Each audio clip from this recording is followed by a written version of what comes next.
أعوذ بالله من الشيطان الرجيم. بسم الله الرحمن الرحيم. الرحمن علم القرآن خلق الإنسان علمه البيان. السلام علیکم ورحمۃ اللہ وبرکاتہ. الحمد للہ وکفا وسلام علی عبادہ الذین اصطفیٰ. اشہد ان لا الہ الا اللہ وحدہ لا شریک لہ واشہد ان محمدا عبدہ ورسولہ صلی اللہ علیہ وآلہ وسلم. اللہم صلی علی محمد وعلی آل محمد کما صلیت علی ابراہیم وعلی آل ابراہیم انک حمید مجید. اللہم بارک علی محمد وعلی آل محمد کما بارکت علی ابراہیم وعلی آل ابراہیم انک حمید مجید. اما بعد فاعوذ باللہ السمیع العلیم من الشیطان الرجیم من ہمزہ ونفخہ ونفثہ. بسم اللہ الرحمن الرحیم. وَإِذَا قِيلَ لَهُ اتَّقِ اللَّهَ أَخَذَتْهُ الْعِزَّةُ بِالْإِثْمِ فَحَسْبُهُ جَهَنَّمُ وَلَبِئْسَ الْمِهَادُ. اور جب اسے کہا جائے کہ اللہ سے ڈرو تو اس کو اس کی انا گناہ پر پکڑ لیتی ہے یا گناہ پر قائم رکھتی ہے. فحسبہ جہنم، پس اس کے لیے جہنم ہی کافی ہے. وَلَبِئْسَ الْمِہَادُ، اور بہت ہی برا ٹھکانہ ہے. اللہ کی توفیق سے گزشتہ درس میں جو ہم نے آخری دو آیات پڑھی تھیں، اس آیت سے ما قبل کی دو آیات، ان میں اللہ کریم نے ایک خاص قسم کے کردار کا ذکر کیا کہ دنیا میں بظاہر دو گروہ ہیں، ایک گروہ طالب دنیا ہے اور ایک گروہ طالب آخرت ہے. لیکن یہ ایک ایسا گروہ ہے جو بظاہر سمجھ میں نہیں آنے دیتا کہ وہ طالب دنیا ہیں یا طالب آخرت ہیں. اور ایسے ہی گروہ کو منافقین کہا گیا ہے. اور میں نے عرض کیا تھا کہ شان نزول کے اعتبار سے ایسی روایات موجود ہیں کہ یہ اخنس بن شریق ثقفی کے بارے میں یہ آیات نازل ہوئی تھیں. تو اپنے نزول کے اعتبار سے اگرچہ یہ خاص ہوں، لیکن اپنے جو سبق کے اعتبار سے، درس کے اعتبار سے اور حکم کے اعتبار سے یہ عام ہے. اور جیسا کہ جو تفسیر کا اصول ہے اور ایک فقہی اصول جو قرآن پاک کی تفسیر میں بھی اور احادیث کی تفسیر اور تشریح اور اس کے انطباق میں ملحوظ رکھا جاتا ہے، وہ یہ ہے کہ العبرۃ بعموم اللفظ ولا بخصوص السبب. کہ کوئی اگر نزول کا اور کسی بھی حکم کے ورود کا سبب خاص ہو تو اس کا حکم پھر بھی عام ہوتا ہے اور اس الفاظ کے عموم کا اعتبار کیا جاتا ہے اور کسی سبب کے خصوص کا اعتبار نہیں کیا جاتا. لہٰذا یہ ہر قسم کے منافقین اور جو بھی اس طرح کا کردار رکھیں گے اور کسی بھی دور کے منافقین ہوں گے تو ان کے اوپر یہ آیات صادق آئیں گی اور ان کا انطباق ہو جائے گا. اس میں ایک بات تو اللہ کریم نے یہ ارشاد فرمائی کہ وہ گفتگو کے اعتبار سے اور اپنے لہجے کے اعتبار سے، اپنے ڈائلیکٹ کے اعتبار سے، اپنی جو بھی ان کے الفاظ اور فقروں کا چناؤ ہے اس کے اعتبار سے وہ دنیا کے پسندیدہ لوگ ہوں گے. جس کی گفتگو آپ کو بہت پسند آتی ہے، سب لوگ پسند کرتے ہیں، جس کو آپ یعنی جدید اصطلاح میں جس کو کرنٹ نیریٹو کہا جاتا ہے کہ بالکل جو معاصر بیانیہ ہے اس میں گفتگو کرتا ہے اور سب لوگ اس کی گفتگو کو پسند کرتے ہیں. اور پھر اپنے باطن کے اندر اس کا جو کچھ ہے وہ اس پر اللہ کو گواہ بناتا ہے، اللہ کی قسمیں اٹھاتا ہے. تو یہ ہر دور کے منافقین اس طرح سے کرتے آئے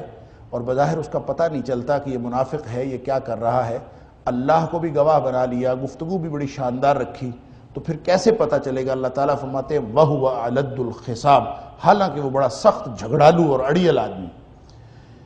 وَإِذَا تَوَلَّى سَعَىٰ فِي الْأَرْضِ لِيُفْسِدَ فِيهَا وَيُهْلِكَ الْحَرْثَ وَالنَّسْلَ، یعنی اس کا کردار یہ ہے کہ وہ فساد پھیلاتا ہے۔ وَإِذَا تَوَلَّى کا مطلب یہ ہے کہ جب کبھی اس کے ہاتھ میں کوئی اقتدار آئے، کوئی اختیار آئے، اس کو گفتگو کا موقع ملے، وہ جب بھی گفتگو کرتا ہے تو وہ ایسی گفتگو کرتا ہے اور ایسی حرکتیں کرتا ہے اور ایسا طرز عمل اختیار کرتا ہے جس سے زمین میں فساد پھیلے اور لوگوں کے نقصانات تک بات پہنچ جائے،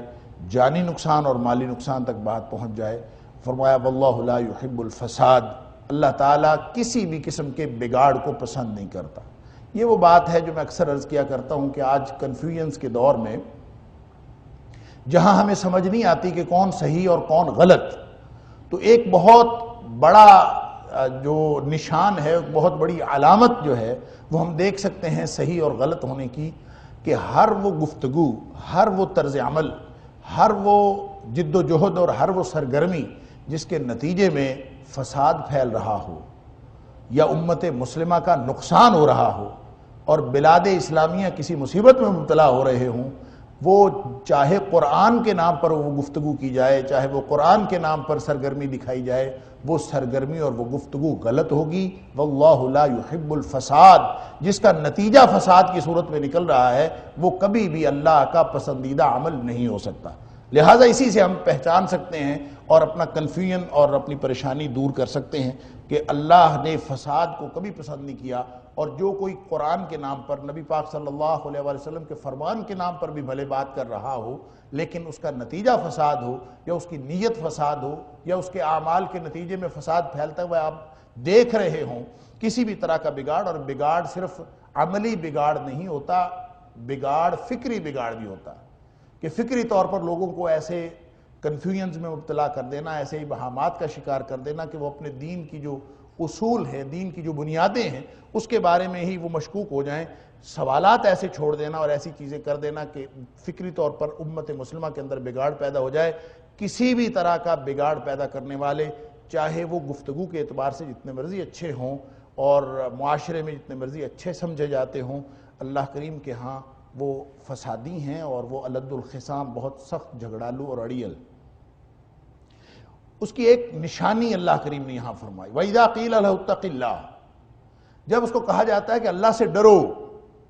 اب ظاہر ہے جب کسی سے کہا جائے کہ اللہ سے ڈرو، وہ گفتگو کرنے کا ماہر ہو، وہ کسی سرگرمی کا ماہر ہو، وہ کوئی کارنامہ سر انجام دے رہا ہو، وہ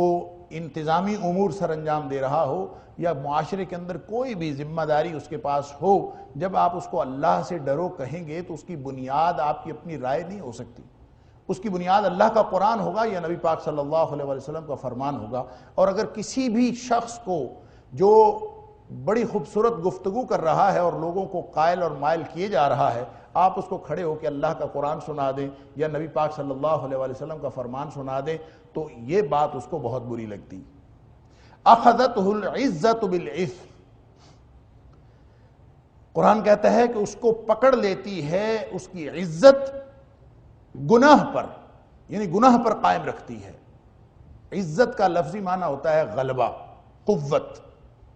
اور حقیقت میں وہ غلبہ ہوتا ہے اور وہ غلبے کی خواہش ہوتی ہے جس میں آدمی کبھی بھی، یعنی ایسی حالت میں ہو کہ کبھی وہ مغلوب نہ ہونے پائے، یا یوں کہہ لیجئے کہ ایسا بڑا بننے کی خواہش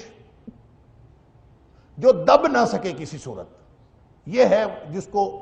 انا کہا جاتا ہے۔ امام قرطبی کہتے ہیں کہ العزت ہنا الحمیہ، کہ یہ جو عزت ہے ویسے تو اس کا مطلب قوت اور غلبہ ہوتا ہے، لیکن یہاں پہ اس کا مطلب حمیت ہے، اس کی انا ہے، اور وہ اس کے غلبے کو اور اس کی قوت کو وہ جو بظاہر غالب آیا ہوا ہوتا ہے اپنی گفتگو کے ذریعے سے، اپنے خود ساختہ دلائل کے ذریعے سے، اپنے اس کرنٹ نیریٹو کے ذریعے سے، وہ جو غالب آیا ہوا ہوتا ہے، اس کے اس غلبے کو چونکہ اس سے گزن پہنچنے کا خطرہ ہوتا ہے، اور اللہ اور اس کے رسول صلی اللہ علیہ وسلم کے فرامین جب اس کو سنائے جاتے ہیں اور اس کو کہا جاتا ہے اتق اللہ، اللہ سے ڈرو، یہ تم کیا کر رہے ہو، جب بھی وہ ایسی کوئی بات ہوتی ہے تو چونکہ اس سے اس کے اس ساری حالت کو اور اس سارے غلبے کو اور اس کا جو سارا بھرم ہے اس کو نقصان پہنچنے کا خطرہ ہوتا ہے، لہٰذا اخذتہ العزت بالاسم، وہ گناہ پر ڈٹ جاتا ہے اپنی اس انا کی وجہ سے، وہ کبھی بھی تسلیم نہیں کرنا چاہتا غلطی کو۔ اور یہ بنیادی فرق ہے، اسی سے سمجھ آ جاتی ہے کہ کون شخص جو اللہ کا قرآن سن کے، نبی پاک صلی اللہ علیہ وسلم کا فرمان سن کے خاموش ہو جائے، جتنا مرضی بڑا بحث اور مباحثہ جاری ہو، اور عین بحث کے دوران، تکرار کے دوران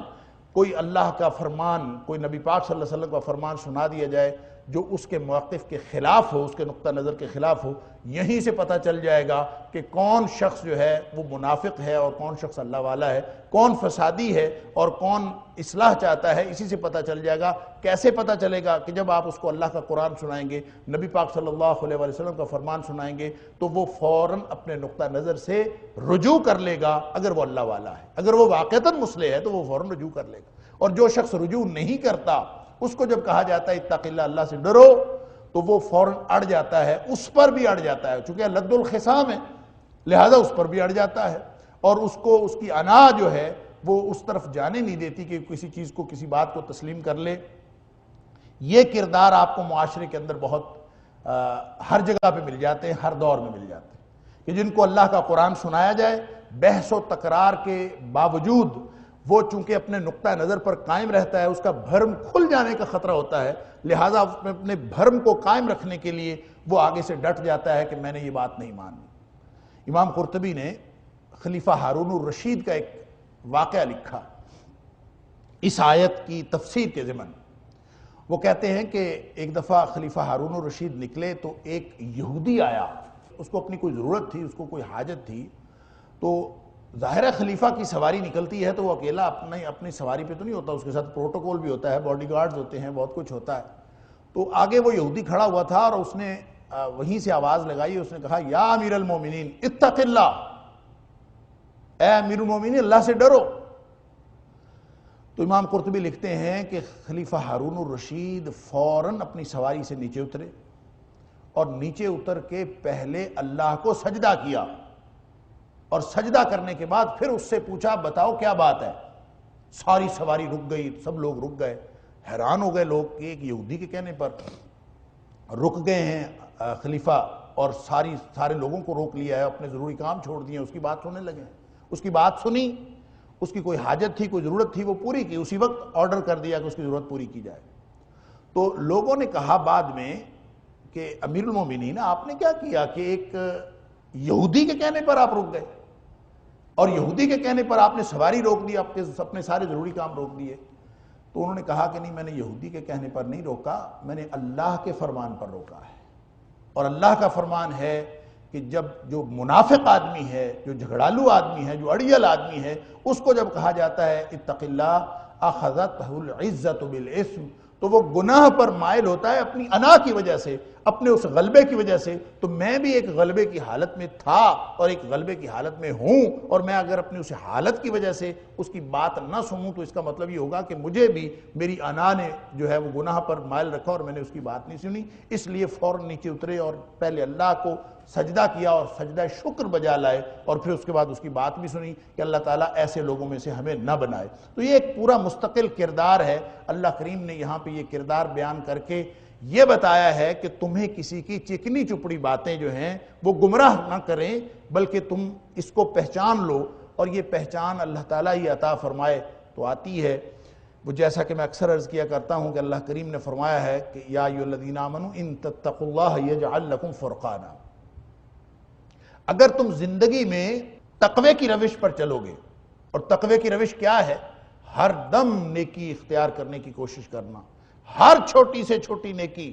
تاکہ میرا اللہ راضی ہو جائے، اور ہر چھوٹی سے چھوٹی برائی سے بچنے کی کوشش کرنا تاکہ میں اللہ کی ناراضگی سے بچ جاؤں۔ جو اس طریقے پر زندگی گزارتا ہے یجعل لکم فرقانا، تو اللہ تعالیٰ کا وعدہ ہے کہ میں تمہیں ایک پیمانہ عطا کر دوں گا جو حق اور باطل میں فرق کرنے والا پیمانہ ہو، صحیح اور غلط میں تمہیں پہچان ہو جائے گی۔ وگرنہ جو کنفیوژنز کا دور ہے اور لوگوں نے ہزار قسم کے روپ دھارے ہوئے ہیں، تو انسان کو سمجھ نہیں آتی کہ کیا صحیح اور کیا غلط، اور کون فسادی اور کون مصلح۔ تو اس سب کو سمجھنے کے لیے بھی اللہ کے قرآن کے ساتھ جڑنا ہوگا، اور جب انسان اپنی زندگی اللہ کے قرآن کے مطابق کرتا ہے تو پھر انسان کو یہ بھی سمجھ آ جاتی ہے کہ کون فسادی ہے اور کون مصلح ہے۔ فَحَسْبُهُ جَهَنَّمْ وَلَبِئْسَ الْمِہَادُ، پھر اس کا ٹھکانہ جو ہے وہ جہنم ہے۔ اللہ اکبر، یعنی اللہ کا قرآن سن کے، کوئی بھی بات سن کے جس شخص کو پریشانی ہوتی ہے، پریشانی لاحق ہو جاتی ہے، سورۃ الحج کی آیت نمبر 72 کے اندر اللہ تعالیٰ نے فرمایا وَإِذَا تُتْلَى عَلَيْهِمْ آيَاتُنَا بَيِّنَاتٍ تَعْرِفُ فِي وُجُوهِ الَّذِينَ كَفَرُوا الْمُنْكَرَ، جس کو اللہ کا قرآن سن کے اس کا چہرہ بگڑ جاتا ہے، اس سے سمجھ لو کہ یہ وہی جھگڑالو لوگ ہیں۔ وہ کفار میں سے ہو سکتے ہیں، وہ منافقین میں سے ہو سکتے ہیں، منافق اور مشرک کے دل میں بھی کسی قسم کا ایمان نہیں ہوتا۔ اسی طرح سورہ زمر کے اندر اللہ تعالیٰ نے فرمایا کہ وَإِذَا ذُكِرَ اللَّهُ اللَّهُ أَكْبَرُ وَحْدَهُ اشْمَأَزَّتْ قُلُوبُ الَّذِينَ لَا يُؤْمِنُونَ بِالْآخِرَةِ، جن کے دلوں میں ایمان ہی نہیں ہے آخرت پر، ان کو جب آپ اکیلے اللہ کی بات کرو گے، وہ تو تقریریں کر رہے ہوں گے، مختلف کارنامے اور مختلف کرامات بتا کے لوگوں کو گمراہ کر رہے ہوں گے، آپ ان کو اللہ کا قرآن سنائیں، ایک اللہ کی بات کریں کہ ساری قوتیں طاقتیں اللہ کے پاس ہیں، تو وہ اسی وقت ان کے دل جو ہے وہ پریشان ہو جاتے ہیں۔ لیکن جب آپ لوگوں کی بات بھی کریں اور یہ کہیں کہ نہیں اکیلا اللہ نہیں کر سکتا، اور لوگ بھی کر سکتے ہیں، ساتھ اس کو مختلف لوگوں کی کرامتیں بتا کے، مختلف لوگوں کی جو اپنی کارستانیاں ہیں وہ بتا کے ان کو شامل کر لیں، فَإِذَا هُمْ يَسْتَبْشِرُونَ، تو اسی وقت وہ خوش ہو جاتے ہیں۔ یہ اللہ تعالیٰ نے سورہ زمر کے اندر یہ کردار بیان کیا، سورۃ الحج کے اندر یہ بیان کیا، تو اس کا مطلب ہے یہ سورۃ البقرہ کے اندر جس شخص کا کیا کردار بیان کیا جا رہا ہے، یہ کوئی کسی ایک مشن والا فسادی نہیں ہے، مختلف مشن کے فسادی ہو سکتے ہیں، کوئی فکری گمراہیاں پھیلا رہے ہیں، کوئی عملی فساد پھیلا رہے ہیں، ان سب کو پہچاننے کی ضرورت ہے اور ایسے کرداروں سے بچنے کی ضرورت ہے۔ تو ایسا گھناؤنا کردار بیان کرنے کے ساتھ ہی اللہ کریم فرماتے ہیں وَمِنَ النَّاسِ مَن يَشْرِي نَفْسَهُ ابْتِغَاءَ مَرْضَاتِ اللَّهِ وَاللَّهُ رَءُوفٌ بِالْعِبَادِ۔ اللہ اکبر، یعنی نصیحت سن کے آگے سے اڑ جانا یہ بدترین بات ہے۔ ابن مسعود رضی اللہ تعالی عنہ کا قول نقل کیا ہے امام شوکانی نے فتح القدیر کے اندر، وہ فرماتے ہیں کہ جس شخص کو نصیحت کرنے پر، یعنی نشانی ایسی یہ ہے کہ جس شخص کو نصیحت کرنے پر وہ الٹا ڈانٹنے لگے نصیحت کرنے والے کو، جب کبھی ایسا ہو تو سمجھ لیجئے کہ یہ بدترین شخص ہے، اور یہ وہی شخص ہے جس کے بارے میں اللہ تعالیٰ نے قرآن میں فرمایا خَذَتُ الْعِزَّةُ بِالْإِثْمِ، جس کو اس کی انا جو ہے وہ پکڑ لیتی ہے، اس کا غرور اور اس کا تکبر، اس کی حمیت نہیں آنے دیتی کہ میں نے تو یہ بات کی تھی اب میں اپنے موقف سے رجوع کر لوں، تو نصیحت سن کے الٹا نصیحت کرنے والے کو جب بھی ڈانٹے گا کوئی شخص تو یہ بدترین گناہگار ہے، اور یہ وہی شخص ہے جس کے بارے میں اللہ کریم نے یہ ارشاد فرمایا۔ لیکن اس کے مقابلے میں کردار کیا ہے وَمِنَ النَّاسِ مَن يَشْرِي نَفْسَهُ ابْتِغَاءَ مَرْضَاتِ اللَّهِ، جو محمود کردار ہے مذموم کردار کے مقابلے میں وہ یہ ہے کہ لوگوں میں سے ایسا بھی کوئی ہے من یشری نفسہ، جو اپنی جان کا سودا کر لیتا ہے اللہ کی رضا چاہنے کے لیے، اس کی پوری زندگی اس لیے ہے کہ مجھے اللہ کی رضامندی چاہیے، اور اللہ کی رضامندی چاہنے کے لیے اس نے اپنی جان کا سودا کر لیا۔ اب اس کو یہ پرابلم نہیں ہے کہ کس موقع پر اس کی انا مجرور ہو رہی ہے، کس موقع پر اس کا موقف غلط ثابت ہو رہا ہے، کس موقع پر اس کو کیا کیا سبکی اٹھانی پڑ رہی ہے، اس کا مطمع نظر ذاتی انا بھی نہیں ہے، ذاتی علو اور غلبہ بھی نہیں ہے، اپنی ذاتی عزت بھی نہیں ہے، وہ ساری عزتیں اس بات میں سمجھتا ہے کہ اللہ کی رضامندی اس کو حاصل ہو جائے، اور وہ اللہ کی رضامندی کے لیے اس نے سودا کر لیا ہے۔ لہٰذا وہ جب کبھی کوئی بات آتی ہے وہ اسی پہ جو اللہ اور اس کے رسول صلی اللہ علیہ وسلم کا فرمان ہوتا ہے اسی کو ترجیح دیتا ہے، باقی ہر چیز چھوڑ دیتا ہے۔ جیسا کہ اللہ تعالیٰ نے سورہ توبہ کے اندر فرمایا ان اللہ اشترى من المؤمنین انفسهم واموالهم بان لهم الجنہ، اللہ نے مومنین کے ساتھ ان کو، ان کے جانوں کو، ان کے مالوں کو خرید لیا بان لهم الجنہ، جنت کے بدلے میں، یعنی جو مومن ہوتا ہے وہ اللہ کی جنت لینے کے لیے، اللہ کے انعامات لینے کے لیے، اللہ کی رضامندی حاصل کرنے کے لیے وہ اپنی جان، مال، عزت، انا، ماں باپ، ہر چیز کا سودا کر دیتا ہے، ہر چیز قربان کرنے پر تیار ہو جاتا ہے کہ مجھے اللہ کی رضا چاہیے۔ اللہ اکبر، مفسرین نے یہاں پہ ایک لمبی روایت لکھی ہے اور اکثر مفسرین نے لکھی کہ یہ آیت حضرت صہیب بن سنان رومی رضی اللہ تعالی عنہ کے بارے میں نازل ہوئی۔ حضرت صہیب چونکہ روم کے رہنے والے تھے اور وہ آئے مکہ میں، اور مکہ میں رہتے ہوئے انہوں نے تجارت بھی کی اور اچھا خاصا مال حاصل کر لیا اور مالدار بن گئے، اور جب ہجرت کا موقع آیا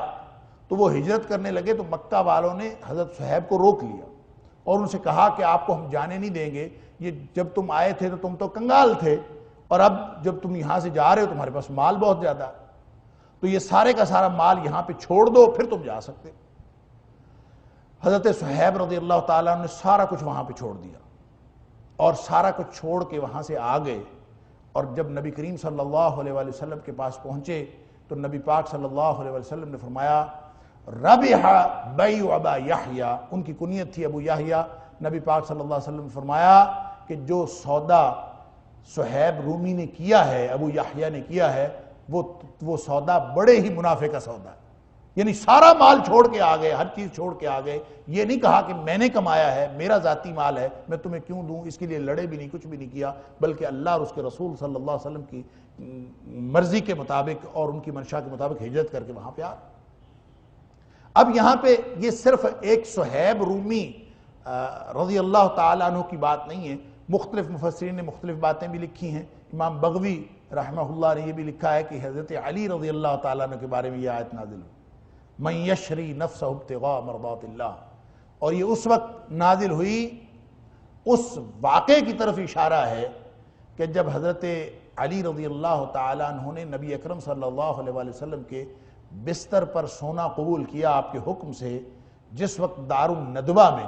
نبی اکرم صلی اللہ علیہ وآلہ وسلم کے نعوذ باللہ قتل کا فیصلہ ہو چکا تھا۔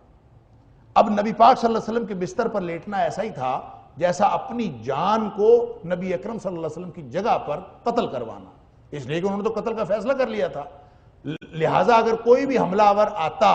اور آ کے رات کے اندھیرے میں حملہ کرتا تو نبی پاک صلی اللہ علیہ وسلم کے بستر پہ جو بھی سویا ہوتا وہ گویا اپنی جان جو ہے وہ اس نے ہتھیلی پہ رکھ کے، حضرت علی رضی اللہ تعالیٰ عنہ جو اس رات نبی اکرم صلی اللہ علیہ وسلم کے بستر پہ سوئے ہیں، اس لیے فرمایا وَمِنَ النَّاسِ مَن يَشْرِي نَفْسَهُ ابْتِغَاءَ مَرْضَاتِ اللَّهِ، کہ اپنی جان کی پرواہ نہیں کی بلکہ اللہ کی رضامندی چاہنے کے لیے وہ وہاں پہ سو گئے۔ تو یہ ایک بات نہیں ہے، بعض لوگوں نے کہا کہ حضرت ابوبکر صدیق رضی اللہ تعالیٰ عنہ کے بارے میں ہے کہ حضرت ابوبکر صدیق رضی اللہ تعالیٰ عنہ نے جب غار ثور کے اندر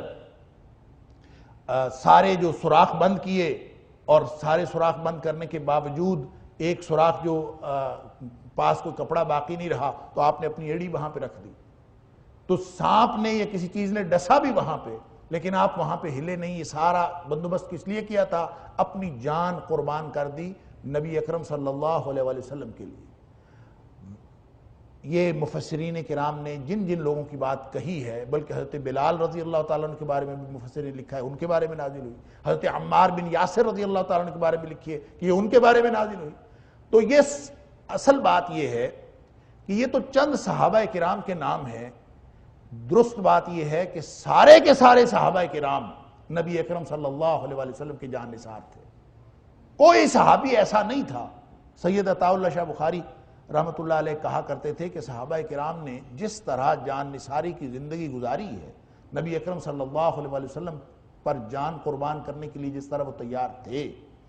اگر نبی پاک صلی اللہ علیہ وسلم ان کو حکم دیتے کہ تم اپنی اپنی کھالیں اتارو، اس کے جوتے بناؤ اور میں نے وہ جوتے پہننے ہیں، تو صحابہ کرام اپنی کھالوں کے جوتے بنا کے نبی پاک صلی اللہ علیہ وسلم کو پیش کر دیں، یعنی انہوں نے تو کوئی چیز چھوڑی نہیں۔ لہٰذا ہر وہ کردار جو اس کے مطابق ہوگا، سارے کے سارے صحابہ کرام نبی اکرم صلی اللہ علیہ وآلہ وسلم، جب اللہ تعالیٰ ان سے راضی ہو گیا ہے اور اللہ تعالیٰ نے سرٹیفکیٹ دیا ہے کہ رضی اللہ عنہم ورضوا عنہ،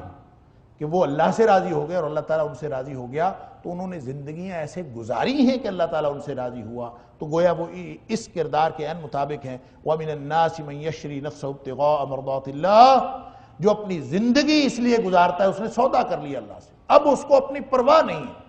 کوئی جسمانی تکلیف پہنچے اس کو کوئی پرواہ نہیں ہے، کوئی اس کے نقطہ نظر کو ٹھیس پہنچے اس کو کوئی پرواہ نہیں ہے، وہ کسی موقع پر اس کی انا مجروح ہو رہی ہو اس کو کوئی پرواہ نہیں ہے۔ جو اس طرح سے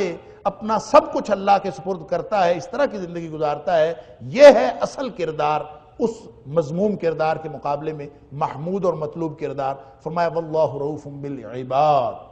ایسے ہی لوگ ہیں جن کے ساتھ اللہ تعالیٰ مہربانی کا معاملہ کرتا ہے۔ واللہ رؤوف، اللہ رافت والا ہے، نرمی والا۔ اللہ تعالیٰ ہر ایک پہ نرمی نہیں فرماتے، اللہ تعالیٰ شدید العقاب، اللہ کی پکڑ بڑی شدید ہے، اللہ اکبر، اللہ کا عذاب بڑا شدید ہے،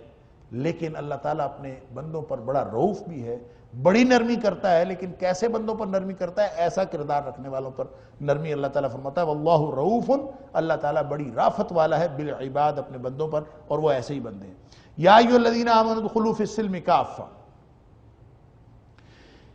اے ایمان کا دعویٰ کرنے والو، ادخلوا فی السلم کافہ، داخل ہو جاؤ اسلام کے اندر۔ سلم سے مراد اسلام، کافہ پورے کے پورے، ولا تتبعوا خطوات الشیطان، اور شیطان کے قدموں کے پیچھے نہ چلو، ولا تتبعوا، اور نہ پیچھے چلو، پیروی کرو، خطوات، خطوہ کی جمع ہے قدم، خطوہ کہتے ہیں قدم، قدم دو طرح کے ہوتے ہیں، ایک تو جو ایک قدم سے دوسرے قدم کا درمیانی فاصلہ ہے اس کو بھی خطوہ کہا جاتا ہے، اور جو دونوں قدم پڑتے ہیں جو درمیانی فاصلے کا تعین کرتے ہیں اس کو بھی خطوہ کہا جاتا ہے۔ تو ظاہر ہے جو فٹ سٹیپس ہیں، ایک قدم کے بعد دوسرا، دوسرے قدم کے بعد تیسرا، ان کو خطوات کہا جاتا ہے۔ فرمایا ولا تتبعوا خطوات الشیطان، شیطان کی پیروی ہرگز نہ کرو، انہ لکم عدو مبین، اور یہ جو شیطان ہے یہ تم سب کا بہت کھلا دشمن ہے، انہ، بے شک وہ، لکم تمہارے لیے، عدو مبین، کھلا دشمن۔ اب دیکھیں یہ امت مسلمہ کو یہ بڑا تناظر جو ہے یہ ذہن سے محو نہیں ہونا چاہیے کہ سورہ بقرہ کا جو نصف آخر ہے خاص طور پر یہ امت مسلمہ کو ہدایات دی جا رہی ہیں کہ وہ جو قیادت شفٹ ہوئی ہے، وہ جو سیادت شفٹ ہوئی ہے بنی اسرائیل سے بنی اسماعیل کی طرف، اور اب یہ امت مسلمہ نبی اکرم صلی اللہ علیہ وسلم کی امت جو ہے اس کو قیادت سونپی جا رہی ہے، اس کے لیے جو احکام ہیں وہ سارے دیے جا رہے ہیں۔ یہ پورے احکام جو نصف آخر ہے سورہ بقرہ کا، اس میں عبادات بھی ہیں، اس میں معاملات بھی ہیں، اس میں جہاد بالنفس بھی ہے، اس میں جہاد بالمال بھی ہے، ساری کی ساری ہدایات یہاں پہ دی جا رہی ہیں جو کسی بھی امت کے لیے اور ان کو قائد بننے کے لیے اور قیادت اور سیادت پر قائم رہنے کے لیے ضروری تقاضے کے طور پر بتائی جا رہی کہ یا ایھا الذین آمنوا، اے ایمان کا دعویٰ کرنے والو، ادخلوا داخل ہو جاؤ، فی السلم، اسلام میں، سلم کا مطلب سلامتی، یہ سلم زبر کے ساتھ بھی آتا ہے اور یہ زیر کے ساتھ بھی آتا ہے، اس کا مطلب ہے سلامتی والا، سلامتی والے سے مراد دین اسلام، اسلام کا مطلب ہی سلامتی، تو دین اسلام میں داخل ہو جاؤ کافتن، پورے کے پورے۔ یہ کافہ حال ہے، منصوب ہے، اور حال کس کا ہے؟ یہ سلم کا، یعنی اسلام کا بھی یہ حال بن سکتا ہے، اور یہ ادخلو جو فعل ہے اس کا حال بھی بن سکتا ہے۔ کیا مطلب؟ پورے کے پورے تم داخل ہو جاؤ، یا تم داخل ہو جاؤ پورے کے پورے اسلام میں، یعنی یہ صفت داخل ہونے کی بھی ہو سکتی ہے، اس کا حال بھی ہو سکتا ہے، اور یہ اس کا حال بھی ہو سکتا ہے اسلام کا بھی، لیکن اصل مفہوم دونوں کا ایک ہی ہے۔ کیا مطلب؟ کہ اسلام ایک کمپلیٹ پیکج ہے، اسلام کے اندر پک اینڈ چوز نہیں ہے۔ کوئی شخص یہ نہیں کہہ سکتا کہ میں اسلام میں داخل ہو جاتا ہوں لیکن میں اپنی مرضی کی بات کروں گا، اللہ اکبر، کوئی بھی ایک چھوٹی سی چھوٹی بات۔ اس آیت کے شان نزول میں امام قرطبی اور امام بغوی نے لکھا ہے کہ ایک دفعہ حضرت عبداللہ بن سلام رضی اللہ تعالی عنہ جو تورات کے عالم تھے اور پہلے یہودی تھے اور بعد مسلمان ہو گئے، انہوں نے ایک دفعہ نبی کریم صلی اللہ علیہ وسلم سے اجازت مانگی تھی کہ اللہ کے رسول صلی اللہ علیہ وسلم، تورات بھی تو اللہ کا کلام ہے، تو کبھی کبھی ہم نماز میں کچھ تورات کا حصہ پڑھ لیا کریں، اور کچھ وہ اعمال تورات کے جو قرآن کے مطابق ہیں وہ ہم اس لیے سر انجام دے لیا کریں کہ وہ تورات میں آئیں۔ تو گویا تورات کی تلاوت کبھی کبھی نماز میں، اور کبھی کبھی اس کے جو احکام ہیں اس کے اوپر عمل کر لیا کریں، یہ باقاعدہ اجازت مانگی تھی حضرت عبداللہ بن سلام رضی اللہ تعالیٰ نے نبی پاک صلی اللہ علیہ وسلم۔ اس پر یہ آیت نازل ہوئی، یا ایھا الذین آمنوا ادخلوا فی السلم کافہ۔ آدھا تیتر اور آدھا بٹیر اللہ کو نہیں چاہیے، اس میں ملاوٹ اسلام میں اللہ کو نہیں چاہیے، اللہ کو ایسے مسلمان نہیں چاہیے۔ بھلے تورات اللہ کا کلام تھا، اِنَّا أَنزَلْنَا التَّوْرَاةَ فِيهَا هُدًى وَنُورٌ، اللہ تعالیٰ قرآن میں سورۃ المائدہ میں فرماتا ہے جب تورات ہم نے نازل کی تھی تو اس میں ہدایت اور نور روشنی تھی۔ وَآتَيْنَاهُ الْإِنْجِيلَ فِيهِ هُدًى وَنُورٌ، انجیل بھی ہم نے دی تھی، اس میں بھی ہدایت اور نور تھا۔ لیکن اب اللہ تعالیٰ نے یہ فرقان وَأَنزَلَ الْفُرْقَانَ، اب اللہ تعالیٰ نے یہ فرقان نازل کر دیا ہے۔ اب یہ قرآن آ گیا ہے، یہ مہیمن بھی ہے ان کے اوپر، اور یہ قرآن اب ان کا جو تورات اور انجیل ہے وہ تحریف شدہ چیزیں ہیں، اور اب ان کی کوئی بات ہو بھی جو قرآن کے مطابق ہے وہ اس لیے عمل نہیں کیا جا سکتا اس کے اوپر کہ وہ تورات کی ہے، اس لیے عمل نہیں کیا جا سکتا کہ وہ انجیل کی ہے۔ البتہ قرآن میں اگر کوئی حکم اس کو انڈورس کر دیا گیا ہو، چاہے وہ بائبل کا ہے، چاہے وہ انجیل کا ہے، چاہے وہ تورات کا ہے، اور اگر اس کو انڈورس کر دیا گیا ہے تو اس پر عمل اس لیے ہوگا کہ وہ قرآن کا حکم، اس لیے عمل نہیں ہوگا کہ وہ تورات کا حکم۔ نبی اکرم صلی اللہ علیہ وسلم نے حضرت عمر فاروق رضی اللہ تعالیٰ عنہ کو ایک دن تورات کا کوئی ٹکڑا، کوئی تختی کسی پہ کچھ لکھا ہوا تھا، وہ ہاتھ میں پکڑے دیکھا تو نبی اکرم صلی اللہ علیہ وسلم نے فرمایا، پوچھا یہ کیا ہے؟ عمر فاروق رضی اللہ عنہ نے بتایا یہ تورات کا کوئی عبارت ہے۔ آپ نے فرمایا تم تورات پڑھ رہے ہو، موسیٰ علیہ السلام خود تشریف لے آئے نا اگر، تو ان کی نجات بھی نہیں ہوگی جب تک وہ مجھ پر ایمان نہ لائیں، نبی اکرم صلی اللہ علیہ وسلم پر ایمان۔ تو کامل اسلام یہ ہے، یا کامل داخل ہو جانا یہ ہے۔ وہ جو دیکھیں اس کے مقابلے میں جیسا کہ پہلے بات ہو چکی اور کئی دفعہ دہرائی جا چکی کہ جو نصف اول ہے سورہ بقرہ کا، وہ چارج شیٹ ہے بنی اسرائیل کے خلاف، ان کے جرائم کی فہرست بیان کی گئی ہے کہ جو انہوں نے جرم کیے جس کی وجہ سے ان سے قیادت اور سیادت چھینی گئی۔ ان میں ایک جرم ہے اَفَتُؤْمِنُونَ بِبَعْضِ الْكِتَابِ وَتَكْفُرُونَ بِبَعْضٍ،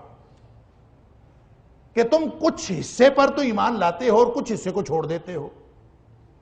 اب وہ نیگیٹیولی اس کو بیان کیا گیا تھا، ان کا منفی کردار بیان کیا گیا تھا۔ اب پوزیٹیولی مسلمانوں کو،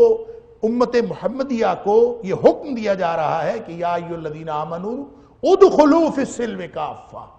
تم نے وہ کام نہیں کرنا کہ کچھ لے لیا اور کچھ نہ لیا۔ گویا یہ بات جو ہے نا لا اکراہ فی الدین، دین کے اندر کوئی جبر نہیں ہے، اس کا تعلق مسلمان ہو جانے یا مسلمان نہ ہونے سے کے ساتھ ہے۔ کوئی شخص مسلمان نہیں ہونا چاہتا نہ ہو، لیکن جو شخص مسلمان ہو گیا تو اس کے بعد یہ آیت اپلائی نہیں ہوتی، لا اکراہ فی الدین اپلائی نہیں ہوتی کہ دین کے اندر جبر نہیں ہے۔ لوگ کہتے ہیں کہ مجھے نماز کا نہ کہو لا اکراہ فی الدین، دین کے اندر جبر نہیں ہے، مجھے شریعت اسلامیہ کی پابندی کا نہ کہو لا اکراہ فی الدین، نہیں، لا اکراہ فی الدین کا تعلق اسلام قبول کرنے یا نہ کرنے کے ساتھ ہے۔ کوئی اگر اسلام قبول نہیں کرنا چاہتا نہ کرے، لیکن جس نے اسلام قبول کر لیا ہے اب اس کو پورے کا پورا دین میں داخل ہونا پڑے گا۔ یہ پیکیج ہے، اب اس نے پیکیج لیا ہے۔ کوئی شخص یہ نہیں کہہ سکتا کہ میں نمازیں پڑھ لیتا ہوں روزہ نہیں رکھتا، میں روزہ رکھ لیتا ہوں نمازیں نہیں پڑھتا۔ کوئی شخص یہ نہیں کہہ سکتا کہ میں حقوق العباد پورے کر لیتا ہوں، حقوق اللہ کی کوئی ضرورت نہیں، میں چونکہ خدمت خلق کرتا ہوں، میں چونکہ لوگوں کی خدمت کرتا ہوں، لوگوں کی ضروریات کا خیال رکھتا ہوں اور یہ بہت بڑی نیکی ہے، لہٰذا مجھے نمازیں پڑھنے کی اور روزے رکھنے کی ضرورت نہیں ہے۔ کوئی شخص یہ نہیں کہہ سکتا۔ یا اس کے بالکل بالمقابل کوئی شخص کہے کہ میں نمازیں پڑھتا ہوں، میں تہجد پڑھتا ہوں، میں روزے رکھتا ہوں، میں حقوق اللہ پورے کرتا ہوں، حقوق العباد کی کوئی ضرورت نہیں ہے، اور وہ اپنے آپ کو سمجھے کہ میں جنتی ہوں۔ یہ دونوں قسم کا جو کردار ہے، کوئی چیز بھی وہ کمی کرے گا تو اس کی اسلام نے کوئی گنجائش نہیں رکھی۔ اسلام تو اپنے آپ کو اسلم یسلم اسلام،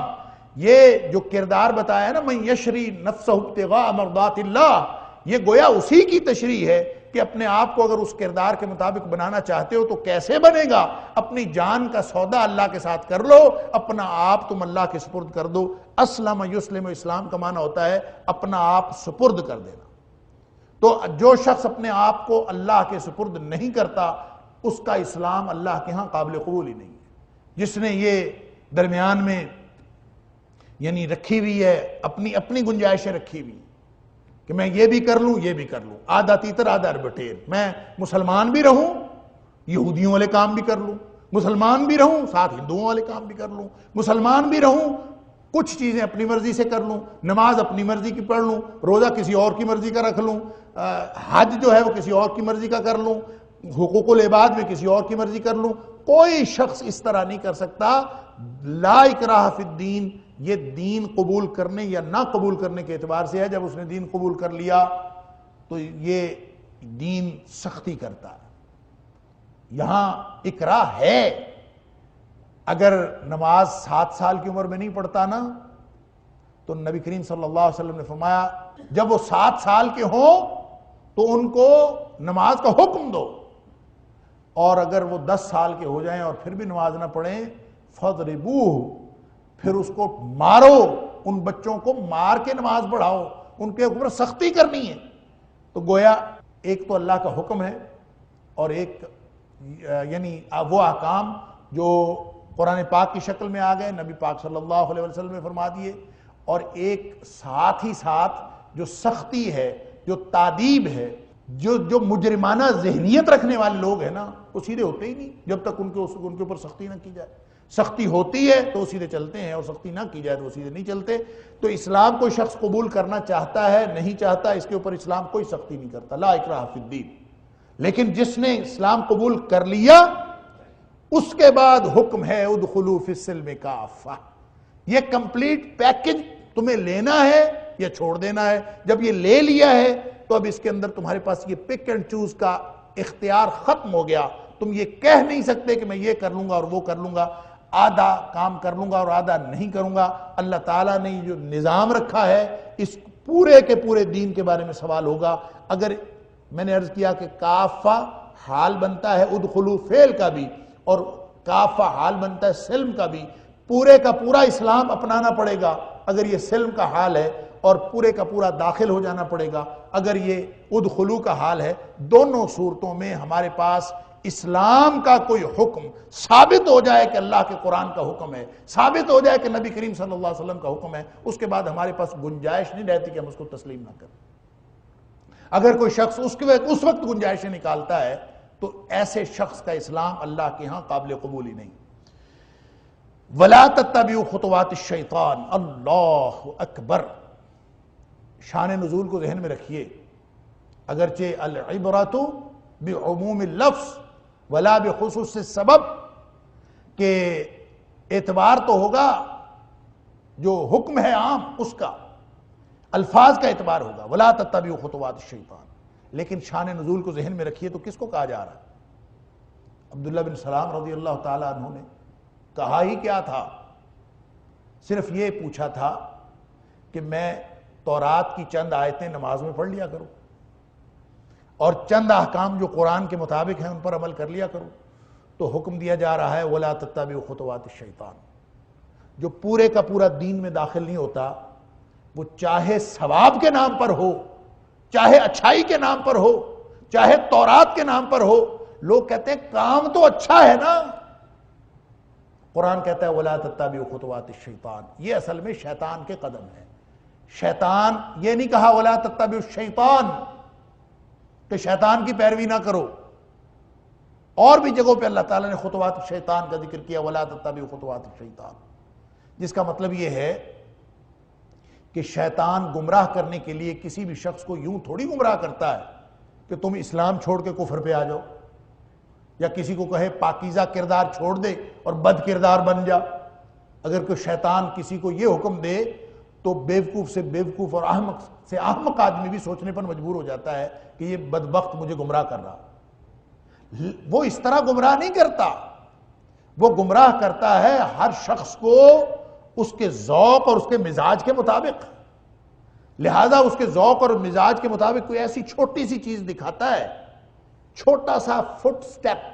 چھوٹا سا قدم، خطوہ اس کے سامنے رکھتا ہے کہ یہ کر لو. اب ظاہر ہے پہلے دن تو وہ چھوٹا سا قدم ہی ہوتا ہے، چاہے نماز میں قرآن کی جگہ پہ تورات پڑھنے والی بات ہو کہ ایک دن تورات پڑھی جائے گی تو پھر اگلے دن انجیل پڑھی جائے گی، پھر اگلے دن جو مرضی پڑھنا شروع کر دو. یہ چلتے چلتے کام اسی طرح سے چلتا جائے. اور جو بت پرستی دنیا میں شروع ہوئی ہے وہ بھی تو نیکی کے نام پر شروع ہوئی. بت پرستی جو شرک ہے، بدترین گناہ ہے اور جو ناقابل معافی جرم ہے، وہ بھی جب شروع ہوا تھا تو وہ اولیاء اور صلحاء کی شکلیں بنا کر ان کو صرف اس لیے اپنے سامنے رکھا جاتا تھا، اس سے عبادت میں تشویق پیدا ہوتی، اس میں عبادت کا شوق پیدا ہوتا کہ وہ صلحاء جن کے ساتھ وہ لوگ بیٹھتے تھے اور ان صلحاء سے نیکی کی ترغیب حاصل کرتے تھے، وہ صلحاء جب اس دنیا سے چلے گئے، ان کے اولیاء جب اس دنیا سے چلے گئے تو انہوں نے اس کی تصویریں بنا لیں، اور تصویریں صرف اس لیے بنائیں تاکہ ہمارا وہ شوق دین کا قائم رہے۔ جب ان کی تصویر سامنے ہوگی تو یہ وہی شخص تھا جو دنیا میں جب تھا تو ہمیں نیکی کا حکم دیتا تھا، تو ہم اس کو سامنے رکھ لیتے ہیں۔ کیا فرق پڑتا ہے اس سے؟ بس اس سے یہی فرق پڑا، اگلی نسل تک جاتے جاتے بات بدل گئی اور انہی لوگوں کی پوجا کی جانے لگی، انہی بتوں کی پوجا کی جانے لگی، اور شرک کی ابتدا بھی نیکی کے نام پر ہوئی۔ یہ ہیں اصل میں شیطان کے فٹ سٹیپس، یہ ہیں خطوات الشیطان۔ شیطان کبھی بھی کسی کو اس طرح گمراہ نہیں کرتا، وہ گمراہ کرتا ہے تو جو شخص نیکی کا ذوق رکھتا ہے اس کو نیکی کے ذریعے سے گمراہ کرتا ہے، اور جو شخص دنیا کا ذوق رکھتا ہے اس کو دنیا کی کوئی ایسی چیز اس کے سامنے لائے گا جس کے اوپر جواز کے 1000 فتوے موجود ہوں، اور وہ پہلی دفعہ جب انسان سٹیپ اٹھاتا ہے اور پہلا قدم جب اٹھاتا ہے تو اس وقت اس کے پاس جواز کا فتویٰ موجود ہوتا ہے۔ پھر اس کے بعد اگلے سٹیپ کو یہ آہستہ آہستہ پھسلتے پھسلتے انسان پھسلتا ہے، ایک دن میں یہ پھسلن نہیں ہوتی۔ اللہ اکبر۔ آگے پھر وضاحت کی اللہ تعالیٰ نے اگلی آیت میں کہ دیکھیں یہ شیطان تو تمہیں ایک ایک قدم کر کے گمراہی کی طرف لے کے جاتا ہے۔ اِنَّهُ لَكُمْ عَدُوٌّ مُّبِينٌ، تمہیں پوری طرح چوکنا رہنا ہے کہ وہ تمہارا دشمن ہے۔ جب کبھی بھی وہ پورے کے پورے اسلام سے برگشتہ کرنے کے لیے ایک چھوٹے سے سٹیپ کی بھی بات کرے، تمہیں اسی وقت سمجھ جانا چاہیے کہ تمہارا دشمن حملہ آور ہو رہا ہے اور تم نے اس سے واپس آنا ہے۔ لیکن فَإِن زَلَلْتُمْ، اللہ اکبر، مِن بَعْدِ مَا جَاءَتْكُمُ الْبَيِّنَاتُ، زللتم، زلہ یزلو کا مطلب ہوتا ہے تم پھسل جاؤ۔ ایک ایک قدم کر کے انسان پھسلتا ہے، ایک دن میں نہیں پھسلتا۔ ایک دن میں تو اگر کوئی شخص کہے کہ آج اسلام چھوڑو کفر میں آ جاؤ، کون جاتا ہے؟ آج ہدایت چھوڑو گمراہی پہ آ جاؤ، کون جاتا ہے؟ اور اس طرح شیطان حملہ آور ہوتا بھی نہیں ہے، اس لیے کہ انسان فوراً پہچان جاتا ہے۔ نہیں پہچانتا تو اس کے قدموں کو نہیں پہچانتا، نہیں انسان اپنا توجہ نہیں کرتا اور دھیان نہیں کرتا تو اس کے قدموں کو ایک دن وہ چھوٹی سی بات کی طرف لے کے جاتا۔ نبی اکرم صلی اللہ علیہ وسلم نے فرمایا شیطان جب انسان کے دل پر حملہ آور ہوتا ہے نا تو پہلے اس کے دل میں سوال رکھتا ہے کہ بتاؤ تو تمہیں کس نے پیدا کیا؟ پھر انسان اپنے اس سوال کا جواب دیتا ہے کہ مجھے اللہ نے پیدا کیا۔ پھر وہ پوچھتا ہے کہ یہ ارد گرد کی چیزیں کس نے پیدا کی؟ خود ہی پھر انسان اس کا جواب دیتا ہے، دل میں وہ وسوسہ پیدا کر رہا ہے، سوال پیدا کر رہا ہے شیطان، اور بات کیا پوچھ رہا ہے کہ تمہیں پیدا کس نے کیا؟ تو اللہ نے پیدا کیا، اس میں کون سی بات؟ پھر وہ پوچھتے پوچھتے یہ زمین آسمان کس نے پیدا کیا؟ اللہ نے پیدا کیے، فلاں کو کس نے پیدا کیا؟ اللہ نے پیدا کیا۔ اور جب انسان ذہنی طور پر بالکل تیار ہو جاتا ہے تو پھر وہ اگلا سوال داغ دیتا ہے کہ بتاؤ تو پھر اللہ کو کس نے پیدا کیا؟ تو جس انسان کی جو ذہنی اپج ہے، جس انسان کی ذہنی حالت جو ہے وہ اس طرح سے آگے بڑھ رہی ہو کہ ہر سوال کا جواب ہوتا،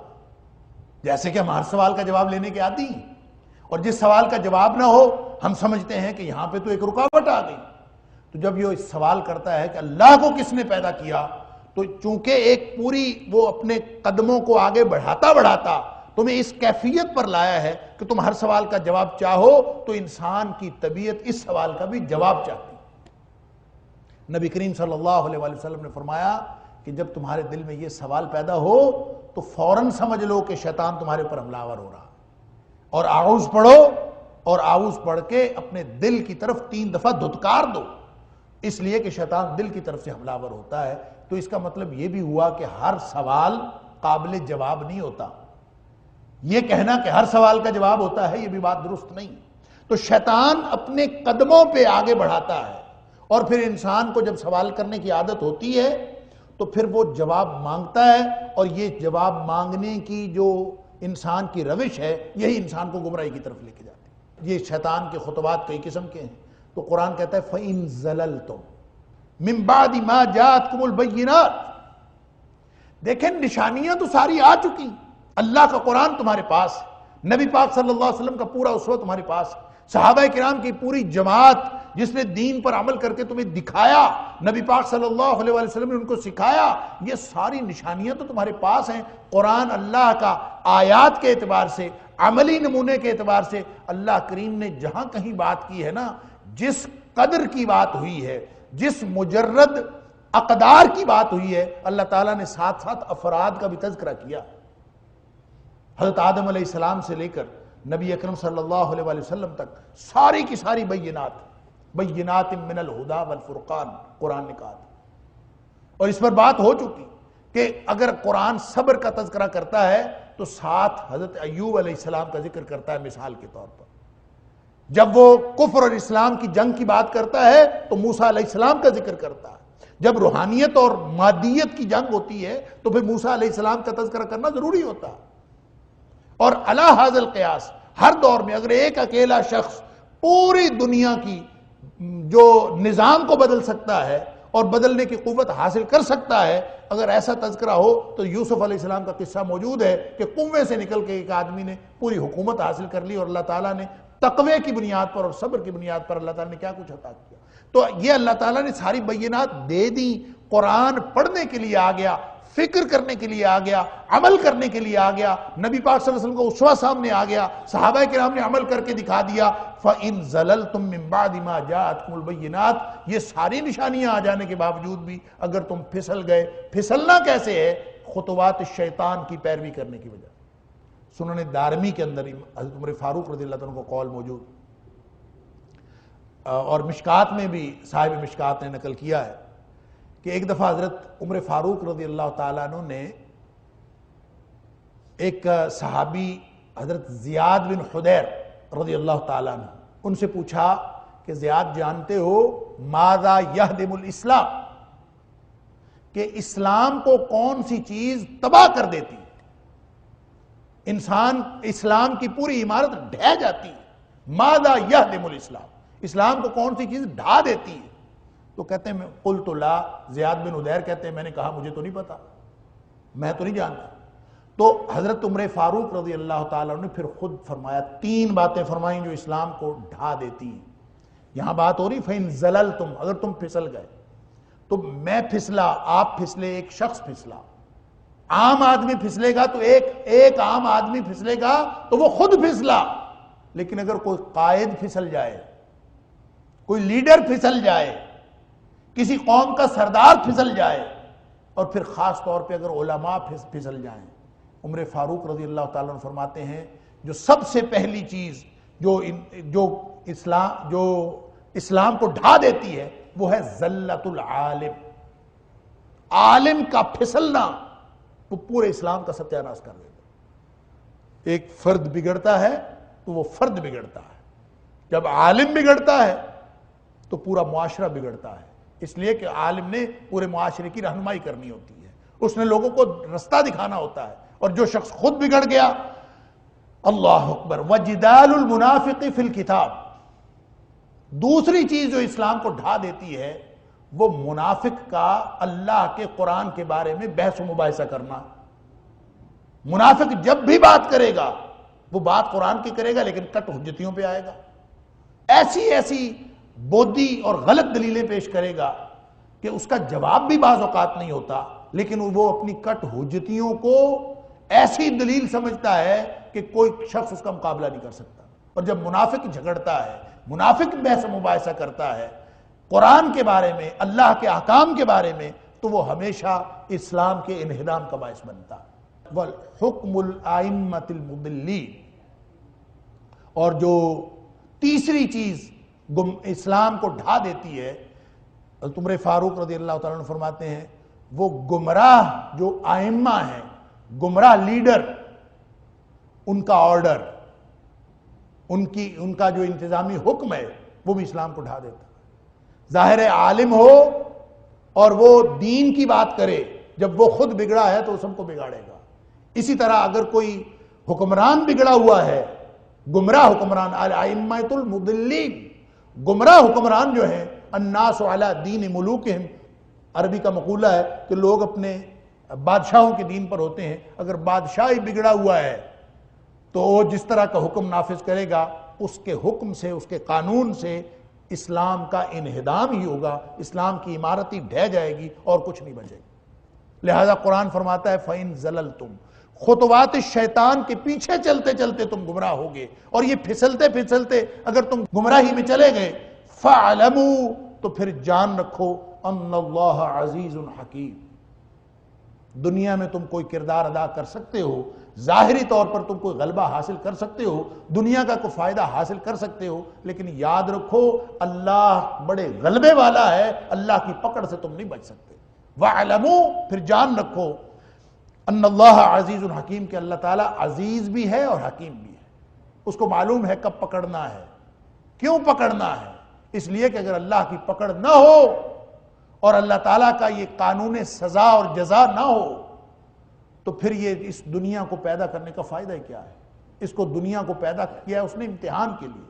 اور امتحان کے نتیجے میں سزا اور جزا وہ حکیم ہے، وہ جانتا ہے کس کی سزا دینی ہے، کس کی جزا دینی ہے، اور اس سارے کارخانہ کو، اس کارخانہ قدرت کو، اس پوری کائنات کو، اس پوری دنیا کو اللہ نے کس لیے پیدا کیا ہے، وہ حکیم علیم، وہ جانتا ہے، اور ساری حکمتیں اس کے پاس، ہم نہیں جانتے،